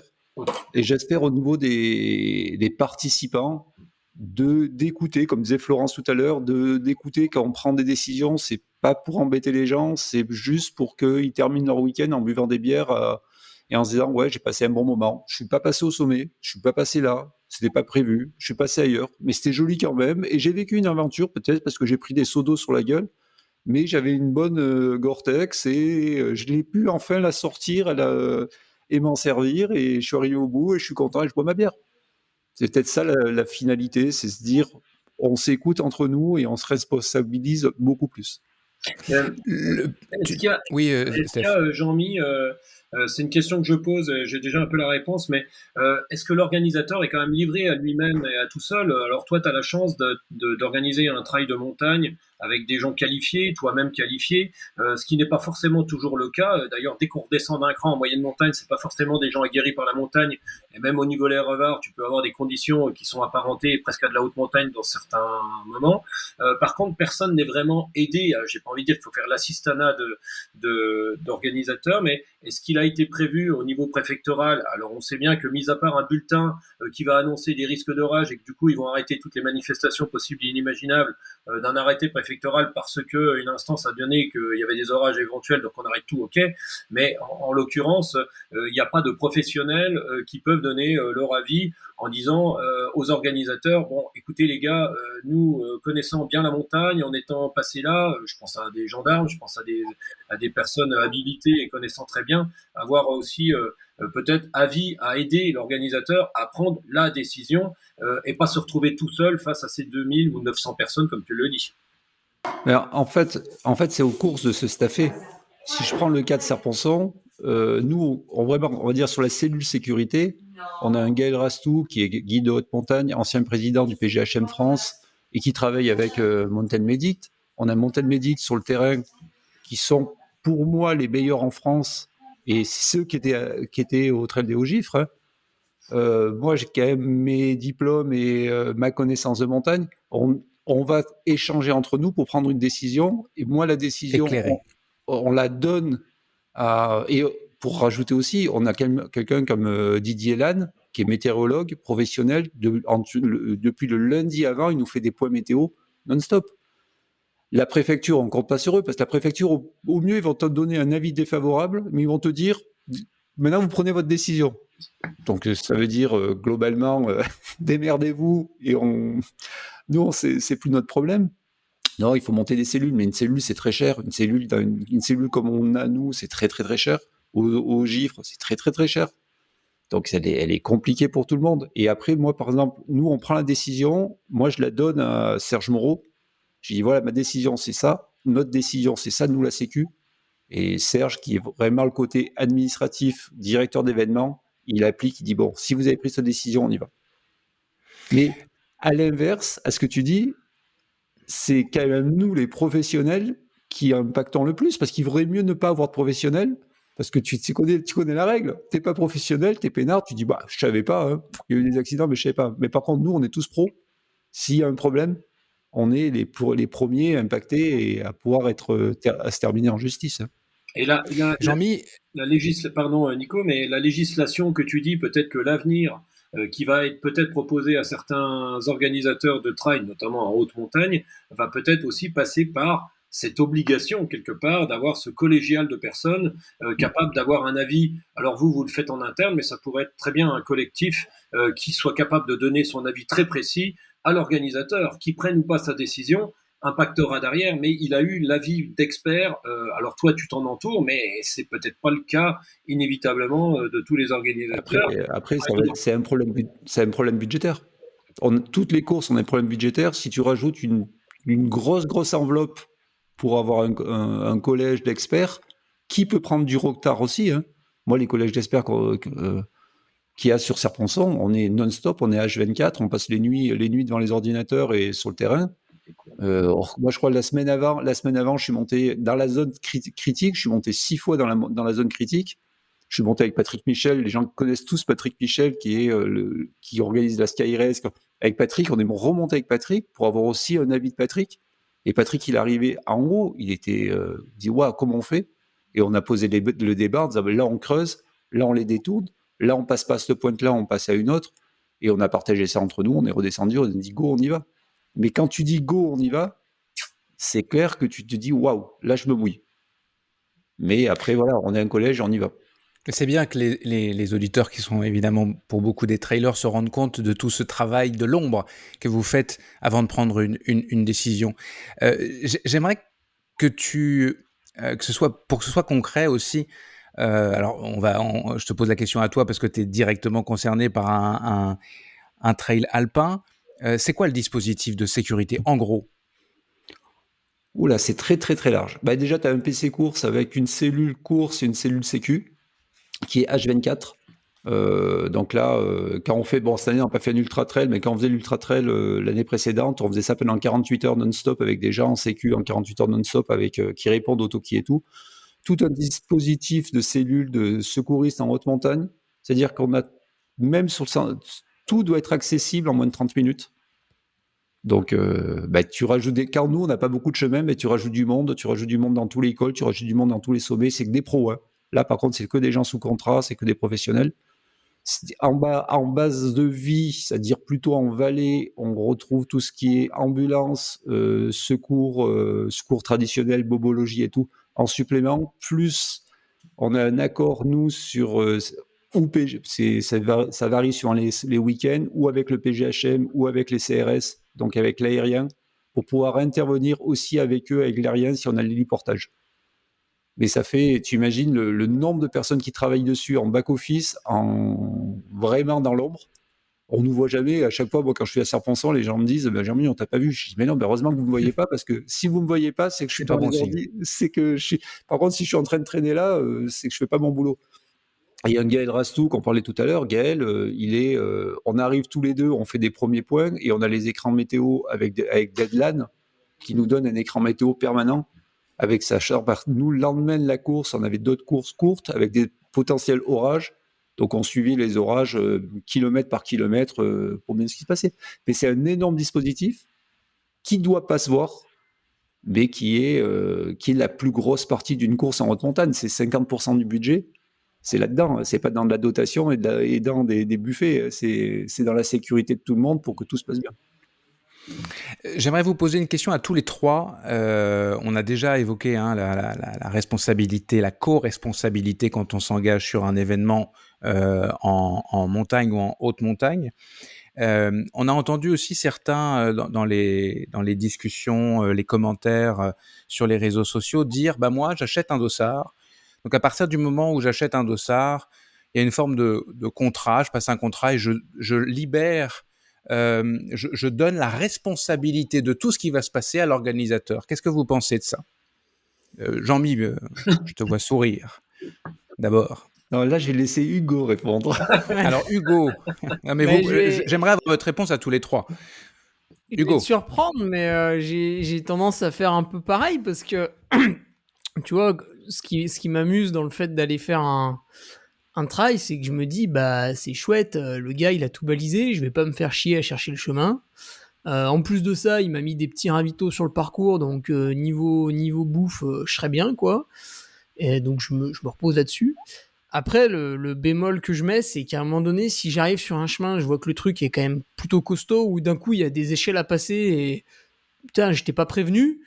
Je vais me questionner, tu vois. Je vais dire, tiens, j'y vais pas. Moi, j'aime pas ça. Attends, j'attends le mec de derrière. Qu'est-ce que je fais?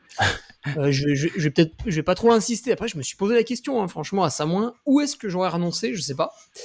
Mais ouais, j'ai quand même tendance à venir en tant que bon consommateur, à me dire, c'est chouette, c'est balisé et tout, super, je connais pas.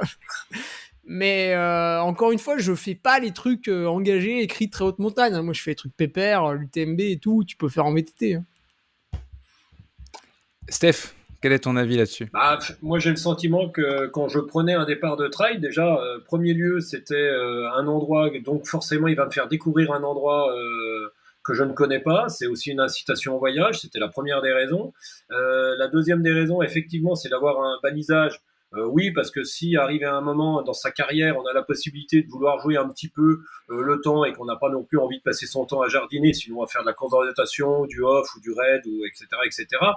Mais dans tous les cas, assez rapidement, je vais quand même me gérer, parce que sinon, si on va par là, on va peut-être avoir besoin de quelqu'un qui nous dise quand manger aussi, et puis on s'en sort plus, quoi, j'ai envie de dire, si on va par là. Donc, il me semble quand même important d'être en totale responsabilité, hormis le fait d'avoir un parcours balisé, sécurisé aussi, effectivement. S'il y a besoin de mettre une corde le long d'une limite via ferrata, bon, bah, il y a une sécurisation du parcours qui est mise en place, comme dans plein de parcours, mais au-delà, il y a une responsabilité. Et c'est aussi l'éducation, en parlait Flo. La montagne est un système éducatif assez rude, qui se fait par la pratique, qui se fait par le terrain, qui se fait aussi par la météo. Donc, je suis en pleine conscience de mes capacités, de mes besoins et du matériel et de ce qui se passe autour de moi. Sinon, si c'est juste avoir été un objet balancé sur un parcours sans trop vraiment réfléchir, hormis le fait de juste courir le plus vite possible, parce que l'organisateur prend la responsabilité, comme un forain prendrait la responsabilité de tout cadrer le tour de manège, ça en serait presque pathétique, ça perdrait sérieusement la saveur que je me fais de la définition du trail. Je me souviens d'une séquence dans un trail de montagne autour de Chamonix, avec une situation au col de Balme, avec un brouillard à couper au couteau, où d'un seul coup, je vois des gens partir de droite et de gauche, un peu, bah moi je m'en fous, c'est la course, on continue, alors qu'on voyait pas à peine le bout de son bras d'arriver et limite brailler sur tout le monde, qu'on se rassemble, qu'on se mette tous à la queue leu, qu'on reste tous ensemble, qu'on soit pas à courir n'importe où et L'entraide, la solidarité font évidemment, partie de ce fameux esprit trail. Et d'ailleurs, c'est aussi évidemment. consigné à l'ADN de l'Ultra Trail des Hauts-Gifres.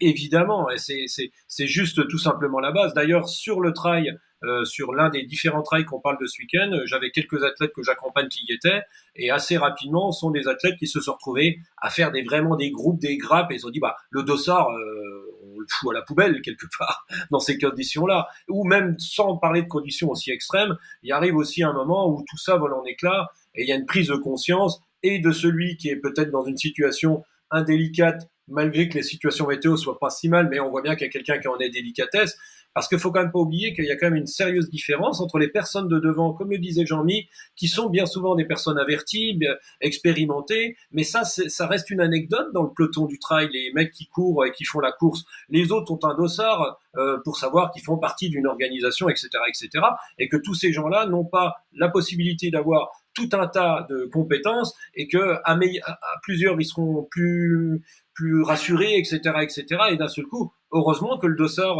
n'est pas considéré comme quelque chose qui donne une immunité à tout prix et que bah, tout va bien se passer, j'ai un dossard. C'est pas parce que vous êtes médecin que vous serez jamais malade. Enfin, c'est un excellent conseil quand même qu'on peut donner à tous, se dire si vous êtes confrontés ensemble à une situation qui dégénère, rassemblez-vous, arrêtez la course dans l'absolu, cherchez pas à aller plus vite que le voisin, mettez-vous ensemble et soyez solidaires. C'est un beau message, puis ça peut marcher à tous les coups en fait, la solidarité. Et là, pour le coup, on est quasiment sûr que effectivement, voire ne pas hésiter, les téléphones sont remplis d'applications dont Iphigénie. Et je peux ne conseiller qu'à n'importe qui prend le départ d'une course d'avoir été joué avec son téléphone, même pendant ses sorties, avec Iphigénie. Enfin, ça me semble être l'outil de base. Et qu'il y arrive quoi que ce soit, vous appuyez sur un bouton, vous savez grosso modo où vous êtes. Les rares cas où ça peut arriver qu'on sache pas où on se trouve sur l'application Iphigénie ou d'autres d'ailleurs, et que d'un seul coup on se rassemble, et quitte à peut-être se trouver une solution de secours qui s'appelle redescendre à peine, prendre finalement une route que de continuer dans un truc abracadabrantesque, prévenir l'organisation, je suis sorti du parcours, je suis en sécurité sur une route départementale et je redescends tout doucement dans la vallée, quitte à arriver dans une autre vallée, mais j'ai prévenu. Bon, même en montagne, même avec les réseaux, etc., c'est toujours faisable. On n'est pas obligé de rester buté quand on voit une situation qui dégénère, se rassembler, se sécuriser. C'est pas forcément rester à tout prix sur le parcours, prendre des risques, etc. Là, le dossard, le trail et le parcours. Avant de me poser la question de nouveau à Jean-Mi, j'ai une question à te poser. Toi qui es aventurier, puis t'aimes bien des situations un peu extrême. Comment tu agis avec toi-même, donc là, sur quelque chose que tu organises pour toi, un off, une aventure? Est-ce que tu es du genre ultra téméraire ou est-ce que tu es du genre, entre guillemets, raisonnablement peureux face à une situation qui se présente et qui pourrait être délicate? J'ai la chance, je pense, d'être assez douillet et effectivement trouillard peut-être sur certaines situations.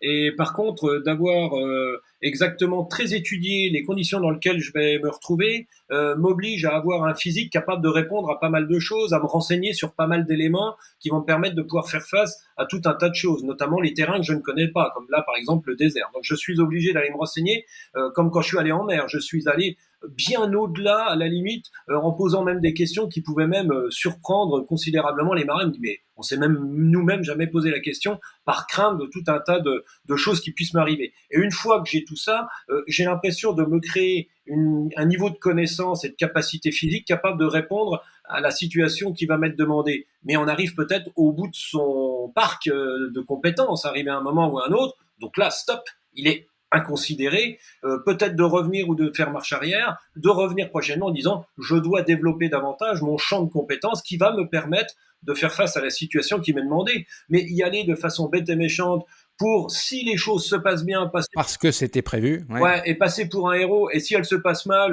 mort pour la France, il est mort dans sa passion, pas trop pour moi, quoi. Mmh. Et je rappelle que tu as fait la traversée de l'Atlantique à la rame, c'est à ça dont tu faisais allusion, je pense. Jean-Mi, je te repose la question sur la responsabilité de l'organisateur qui vend son dossard. Qu'est-ce que tu en penses de ça, de ces quelques personnes qui considèrent qu'à partir du moment où ils prennent un dossard, la responsabilité, c'est plus eux? De toute façon, quand on parle à un groupe de personnes, à 1000, à 2000 ou à 4000 personnes, on aura tous les cas. On aura autant le client qui arrive parce qu'il considère qu'il a acheté quelque chose et il a acheté un service et il faut l'amener d'un point A vers un point B. Et autant on a le participant qui, lui, écoute et a envie de partager avec tout le monde. On a tout là-dedans. Donc, c'est difficile de cataloguer une partie de trailer. On a tout. Nous, en organisation, que ce soit Hugo, au Revard, tous les organisateurs, le live motif, c'est faire partir les gens d'un point A vers un point B en sécurité. Qui se perdent pas, qui suivent le chemin et ils arrivent. On est tous les organisateurs. On a le sourire quand le premier arrive parce qu'on se dit le fléchage est bon, et on a le sourire quand le dernier arrive parce qu'on s'est dit c'est bon, on a terminé, tout va bien. Ça, c'est notre point de vue d'organisateur et je pense qu'on partage tous, les organisateurs qui mettons vraiment les mains dans le moteur. Dans le cambouis. Dans le cambouis. Mais c'est vrai que maintenant, on sait qu'il y a des gens qui arrivent, qui me demandent des choses dingues, qui veulent un package complet, voyage, hôtel. C'est de plus en plus, c'est courant. Il faut qu'on leur réponde d'une certaine façon. Il y en a qui me disent mais non, moi c'est l'inverse. Moi j'ai limite, tu vois. C'est pour ça qu'on a un concept depuis 5 ans au Grand Trail de Serponçon, c'est rendez-vous entre l'inconnu. C'est exactement l'inverse. Les mecs, ils s'engagent sur une course, ils savent pas où est le départ, ils connaissent juste l'arrivée. Ils viennent, on les met dans une navette et on les balance dans un parcours qu'ils ne connaissent pas. Parce que là, on a une autre clientèle qui est limite raide, qui sont des anciens trailers ou des trailers qui en ont marre d'être drivés. Ultra guidés, ouais. Ultra guidés. Donc, on est obligé de parler à tout le monde. C'est ce que fait François aussi à l'Ultra Spirit, ouais. Si nous, cette année, on a des shunts. On n'en a pas parlé de nos shunts, mais il y a des gens qui ont bénéficié d'un shunt de parcours parce qu'on les voyait arriver, qu'ils n'étaient pas vraiment bien, ils n'ont pas fait la partie enneigée, on les a emmenés. Là, c'était même pas tracé, on avait des bénévoles qui les ramenaient de l'autre côté. C'était là, vraiment par la main, qui les ramenaient de l'autre côté pour qu'ils soient finishers. Ils sont super contents, ils ont fini. Nous, on est super contents, ils nous ont pas mis dans la galère et on n'a pas envoyé de secours là-dessus. Mais on n'a pas fait une grande com là-dessus parce qu'on voulait que les gens arrivent, vivent une aventure. Et voilà, il faut faire avec tout le monde, il faut composer avec tout le monde. Et c'est pour ça qu'aussi dans les organisations, je pense qu'il faut qu'on soit aussi plusieurs personnes avec des sensibilités différentes pour arriver à répondre à tout ça. Parfait. J'avais posé une question, petit sondage, toujours un petit peu caricatural par essence. J'avais demandé, selon vous, à la communauté D+, devrait-on systématiquement, le mot systématiquement était important, annuler une épreuve de trail en montagne en cas de perturbation climatique? Il n'y a vraiment pas beaucoup de nuances là-dedans, c'est volontaire. 72% répondent non, il ne faut pas annuler systématiquement, mais quand même quasiment 30% répondent spontanément oui, annulons en cas de Ah oui, perturbation c'est pas climatique. mal. C'est pas mal, ouais, c'est beaucoup. Ouais, Je m'attendais pas négligeable, à hein. moins quand même. Donc je voudrais finir là-dessus. Je pense qu'on a abordé à peu près tous les sujets, mais perturbation climatique, messieurs, qu'est-ce que ça veut dire? À partir de quand on parle d'une perturbation climatique qui est facteur de risque de risque vital, notamment comme ce qui s'est passé? C'est ce que tu viens de dire. S'il y a une mise en danger. Pour moi, c'est simple. S'il y a une mise en danger, on s'arrête. On s'arrête ou on trouve une solution. Parce que ça peut être aussi le froid, ça peut être l'eau, ça peut être le chaud, ça peut être tout, hein. Mais s'il y a une mise en danger et qu'on considère que nous, en Sécu, il y a une mise en danger, là, il faut prendre une décision. Et l'annulation est toujours la bonne solution dans ce cas-là. Ou un plan B ou un plan C. Mhm. Mais c'est trouver où l'annulation. Et des fois, l'annulation, c'est celle qui fait le plus mal, mais c'est la bonne solution. Hugo? Ouais, ben c'est comme dit Jean-Mi, c'est vrai que tu peux avoir plusieurs plans et après c'est l'acceptation par les coureurs. Il faudra qu'ils soient conscients qu'une fois qu'ils ont payé leur dossard, malheureusement les frais sont engagés et quand la décision elle intervient en dernière minute, il n'y a plus de questions de remboursement ou quoi que ce soit. Déjà l'organisateur pourrait se plaindre auprès de vous parce qu'en fait il a une surcharge de travail par rapport à d'habitude, donc il pourrait vous demander de l'argent. Et un stress accru, donc il est en très mauvaise posture. Et il faut que le coureur, une fois qu'il a donné son argent, la majorité du temps en plus à une association qui organise des courses, s'il annule, laissez-le faire, laissez-lui l'argent. Au pire, vous faites un petit mail pour revenir l'année d'après si vraiment ça vous avez fait un coup de cœur. Et puis sinon, dites-vous que vous avez fait un don à une asso et comme ça, on n'en parle plus parce que il faudrait pas que les organisateurs aient une certaine pression à annuler en se disant mais putain, si j'annule, ils vont me harceler pour que je les rembourse et en fait, je peux pas. Et du coup, je donne le départ. Faut pas que ça devienne ça. Ouais. Steph?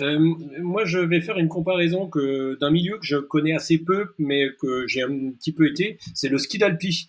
C'est un peu la différence, j'ai l'impression, entre le foot et le rugby, c'est-à-dire que ça discute toujours un petit peu des décisions de l'arbitre en foot, alors qu'en rugby, ça ne discute pas. Et en ski d'alpi, peu importe si les skieurs ont l'impression, et souvent des gens avertis quand ils font des cours de ski d'alpi, dans la grande majorité, quand l'organisateur prend la décision, mais je n'ai vu personne moufter du côté de Chamonix. Quand je suis descendu avec Benoît, l'organisateur a dit non, stop. D'ailleurs, il y avait François sur cette course-là. Eh ben, ça ne sera pas le grand tour, ce sera juste une montée verticale le lendemain et ce sera décalé à telle heure. Mais il n'y a pas eu l'ombre, mais pas l'ombre d'une réflexion, d'un regard, d'une critique, de rien du tout. Tout le monde a dit OK, parce que généralement les gens organisateurs et les pratiquants ont aussi un niveau de respect et de pratique et de connaissance du milieu et du respect de l'environnement. Ils se doutent bien que si l'organisateur donne ça, c'est qu'il considère que l'évolution sur le terrain qui a été proposée de façon convenable en trail, c'est avoir la capacité, même pour le dernier, après que 2000 mecs soient passés sur un sentier assez étroit avec de l'eau qui tombe, est-ce qu'il est encore en capacité d'évoluer ou ça devient de la patinoire et il se met en danger? Oui ou non, et donc on enlève ce secteur-là. Si c'est des trompes d'eau et du froid en haute montagne, est-ce que l'évolution naturelle d'un coureur du premier au dernier, comme l'a bien dit Jean-Mi, a capacité d'évoluer tout au long de cette période, et Dieu sait si au bout de 80 km, l'écart entre le premier et le dernier il sera peut-être de 10 heures, est-ce que ces gens vont pouvoir évoluer de façon correcte, oui ou non? Et puis à partir de là, la décision elle est prise par l'organisateur. Je comprends même pas qu'il y ait des gens qui puissent éventuellement entre guillemets, peut-être discuter de la décision qui a été prise. Et c'est ça aussi qui peut peut-être faire peur à un organisateur. Moi, je me mets souvent à la place de l'organisateur. Je me dis qu'il dit, voilà, ça y est, ça va tirailler. Puis l'année prochaine, j'essaie d'organiser. Enfin, il y a toujours un espèce de tiraillement. Et puis les réseaux sociaux, il y a une forme de harcèlement parfois. Enfin, on a pu tous voir ce qui a pu être dit. Ouais, c'était assez impressionnant, je dirais même en fin de semaine. Je trouve ça très limite. L'organisateur, Hugo l'a dit, c'est des gens, en rigolant, mais c'est des gens qui prennent plus le temps. Jean-Mi nous a expliqué, même s'il y a des professionnels, il y a 90% de bénévoles qui prennent un temps incroyable. Si l'organisateur prend en charge tous ces bénévoles, tous ces professionnels, il dit la situation est telle qu'il y a un collégial, on s'est décidé, l'épreuve n'aura pas lieu, ou l'épreuve sera tronquée, il n'y aura pas ce fameux passage de ce sommet. Enfin, je sais même pas pourquoi il y a quelqu'un qui viendrait discuter. Enfin, ça ne se discute pas, quoi. Basta. Et ça, c'est aussi une manière de respecter l'organisateur, les bénévoles. la montagne, l'environnement. Que tu sois expert ou que tu découvres l'activité, Un du amateur. pognon ou pas. Enfin, Parfait. Bon, je pense qu'on a pas mal discuté du sujet sur lequel évidemment on reviendra probablement. Mais je pense que c'était intéressant et qu'on a discuté en étant mesuré. Et aujourd'hui, avec une pensée évidemment pour la personne qui a perdu la vie en montagne, c'était ce qu'il fallait faire. Le sondage des plus est une rubrique en partenariat avec l'application Run Motion Coach des athlètes et frères jumeaux Guillaume et Romain Adam. Vous pouvez télécharger l'appli Run Motion Coach sur votre téléphone intelligent afin de structurer votre plan d'entraînement personnalisé en fonction de vos contraintes et de votre objectif. D'ailleurs, vous verrez, vous pouvez également faire d'autres sports comme la musculation. Il y a plusieurs formules d'abonnement. Au maximum, ça vous coûtera 80 € à l'année. Puis avec la bande AD+, il y a une petite réduction qui est automatique.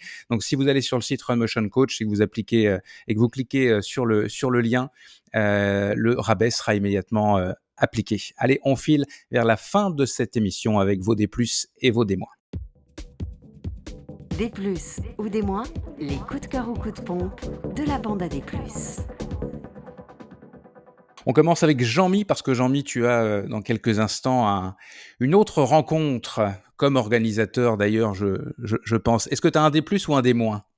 Ou les deux? J'ai un D+, c'est la course ce week-end à Molaison en Suisse qui était vraiment Dans le Gruyère. dans le Gruyère, et ben ça envoyait du pâté dans le Gruyère parce que là ça rigolait pas et devant ça va vraiment vite.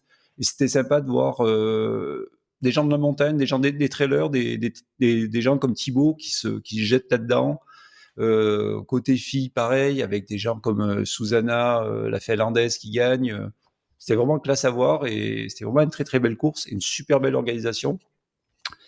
Et en D-, clairement, c'est les gens qui s'appellent professionnels des médias et qui ont fait de la putaclic, excusez-moi du terme, autour du drame de ce week-end dernier.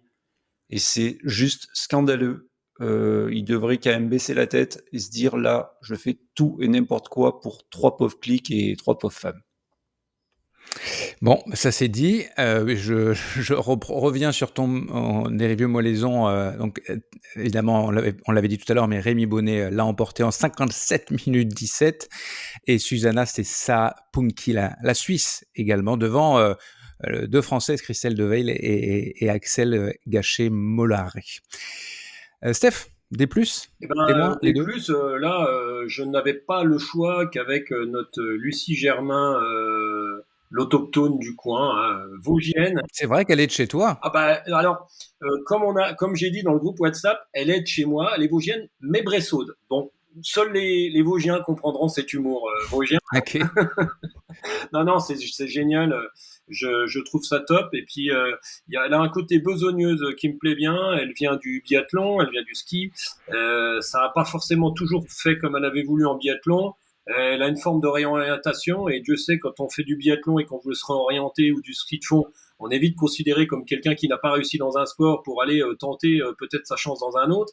Et ben Bing, elle transforme l'essai et elle y trouve plus que ses marques. Elle devient presque leader d'une nouvelle génération. Elle inspire, je pense, plein de filles de par sa façon de travailler, sa façon d'être, de communiquer. Enfin, je trouve de A à Z tout ce que fait Lucie et notamment avec cette mise en lumière. C'est pas la première fois, mais en tout cas cette semaine, enfin ce week-end.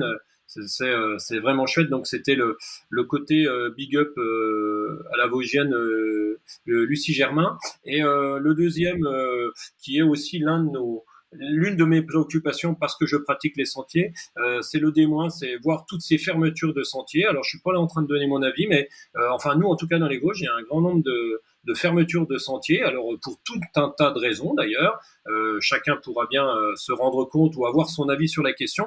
Mais moi en tout cas c'est quelque chose qui m'attriste parce que c'est aussi une invitation à découvrir d'autres secteurs, de pas tous être cantonnés aux mêmes endroits, etc., etc., notamment pour le tourisme. Mais mon avis n'est que mon avis, et il y a autant d'avis que de gens qui prennent les responsabilités d'arrêter de fermer les sentiers ou de les entretenir, ou même d'avoir leur avis par rapport au tourisme et les effets dévastateurs peut-être que peut avoir le tourisme, etc., etc. Enfin, c'est un vaste sujet, mais qui est quand même un sujet dont on parlera très probablement ici d'ailleurs. bah ouais, parce que c'est quand même un sujet accessoirement qui est notre principal terrain de jeu. Et d'ailleurs, on parle de massif, mais très rapidement, tous les trailers vont vite parler de ce petit sentier et de ce petit passage qui donne vue sur ce petit endroit. Enfin, on est tous amoureux de ça avant d'être amoureux de vouloir performer ou être amoureux d'avoir fini la course et d'être finisher et d'avoir la médaille. On est surtout dans nos quotidiens amoureux de ce fameux petit passage dont on espère que personne d'autre à part nous y passons d'ailleurs. Et ça, quand on voit toutes ces fermetures, bah, ça m'attriste, mais ça c'est mon point de vue personnel. Voilà. Très bien. Et en parlant de Lucille Germain, j'invite nos auditeurs à aller lire son portrait signé Clément Lenné sur Distance Plus. Je te salue Jean-Mi parce que là c'était à quelques minutes de ton rendez-vous, donc tu peux filer et puis on va laisser Hugo terminer avec son D+ ou son D-. Bye bye. Eh ben, d'abord, un D-, parce que tu cites Lucille Germain, je pensais que tu allais citer cette remarquable je voulais le interview que citer, j'ai oui, lundi oui. sur mon Patreon. Alors je Et l'avais je vois vraiment en que tu tête me en coupes plus. l'herbe sous le pied avec Je l'ai Distance écouté, Plus. je l'ai écouté. C'est vrai? Ah, c'est gentil. Bien sûr. Non, je déconne.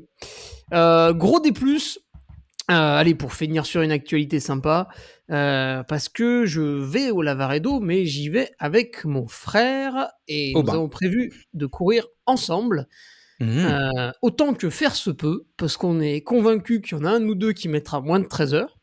L'autre, tant pis, se débrouillera pour finir. Mais nous allons vivre un long moment ensemble, normalement, comme à l'UTMB où on avait passé 10h30 ensemble et c'était vraiment très sympa. Donc ça y est, tu vas. Donc on va au Lavaredo officialiser que le plus jeune court plus vite que le plus vieux. Donc c'est acté là, ça y est. Je pense qu'il va un peu plus vite, ouais, on verra. Et Ouais, des mais fois, le moteur cale. Comme tu as du caractère, ça va être une course dans la course, ça va être intéressant. Et puis si vous arrivez tous les deux, vous avez l'espoir de passer main dans la main, ça quelque chose qui vous ferait plaisir, ça, si c'était possible? Non, j'ai prévu une arrivée à la Franck et Andy Schleck. Je laisserai le jeune devant. Ah ouais, c'est très très classe. Super. En tout cas, si on se reparle pas d'ici là, je vous souhaite le meilleur à tous les deux et de bien vous amuser sur ce Lavaredo. Des plus ou des moins? Ouais, moi, je suis abonnée au coup de cœur. Alors, donne-moi ton D+. Alors, en fait, j'avais envie de mettre à l'honneur 4 potes. 4 potes qui vont mener un projet qui s'appelle 4 pour tous. Et c'est 4 associés qui vont faire une partie du GR5, en l'occurrence sur 4 jours, de Saint-Gingolph à la Rosière. Alors, à la tête, j'allais dire un petit peu au lead de tout ça, bah, c'est mon ami et coach Seb Cornette.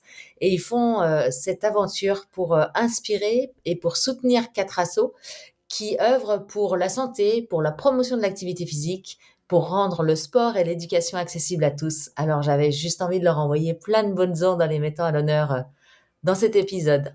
Ça te ressemble bien. Merci Flo. Merci à toi. Un D+ pour moi, j'en ai vaguement parlé au début de l'émission. Je sors de l'Ultra Trail Gaspésia 100, c'est en Gaspésie, c'est à une bonne dizaine d'heures de Montréal où je suis pour tout l'été. C'est un événement dont on parle sur Distance Plus depuis 2016, depuis la création de Distance Plus, mais j'avais jamais mis les pieds là-bas. Et j'ai absolument adoré tout. C'est un Ultra Trail hyper roots, comme on n'en fait pas souvent, avec des départs rocambolesques, dont un part à l'intérieur d'une microbrasserie. On fait. L'organisateur Jean-François Tappe demande à tous les trailers d'aller dans le garage, ferme la porte du garage, fait le décompte, en même temps le garage se rouvre et puis c'est le départ. Pof, tout le monde sort du garage comme il peut et part sur la course. Voilà, c'est des départs sur la plage, c'est des discours flamboyants et puis un côté hyper roots. Pas forcément beaucoup de partants au départ. Le 100 miles, il y avait 11 personnes dont seulement une femme et puis un cadre enchanteur, là, pour ceux qui connaissent la Gaspésie, ils vont savoir de quoi je parle. Pour les autres, ce rocher percé en tout bord de mer. Alors moi, je pensais que ça allait me rappeler dans ma Normandie le Étretat, et pas du tout. C'est beaucoup plus massif. Ça vaut vraiment la peine.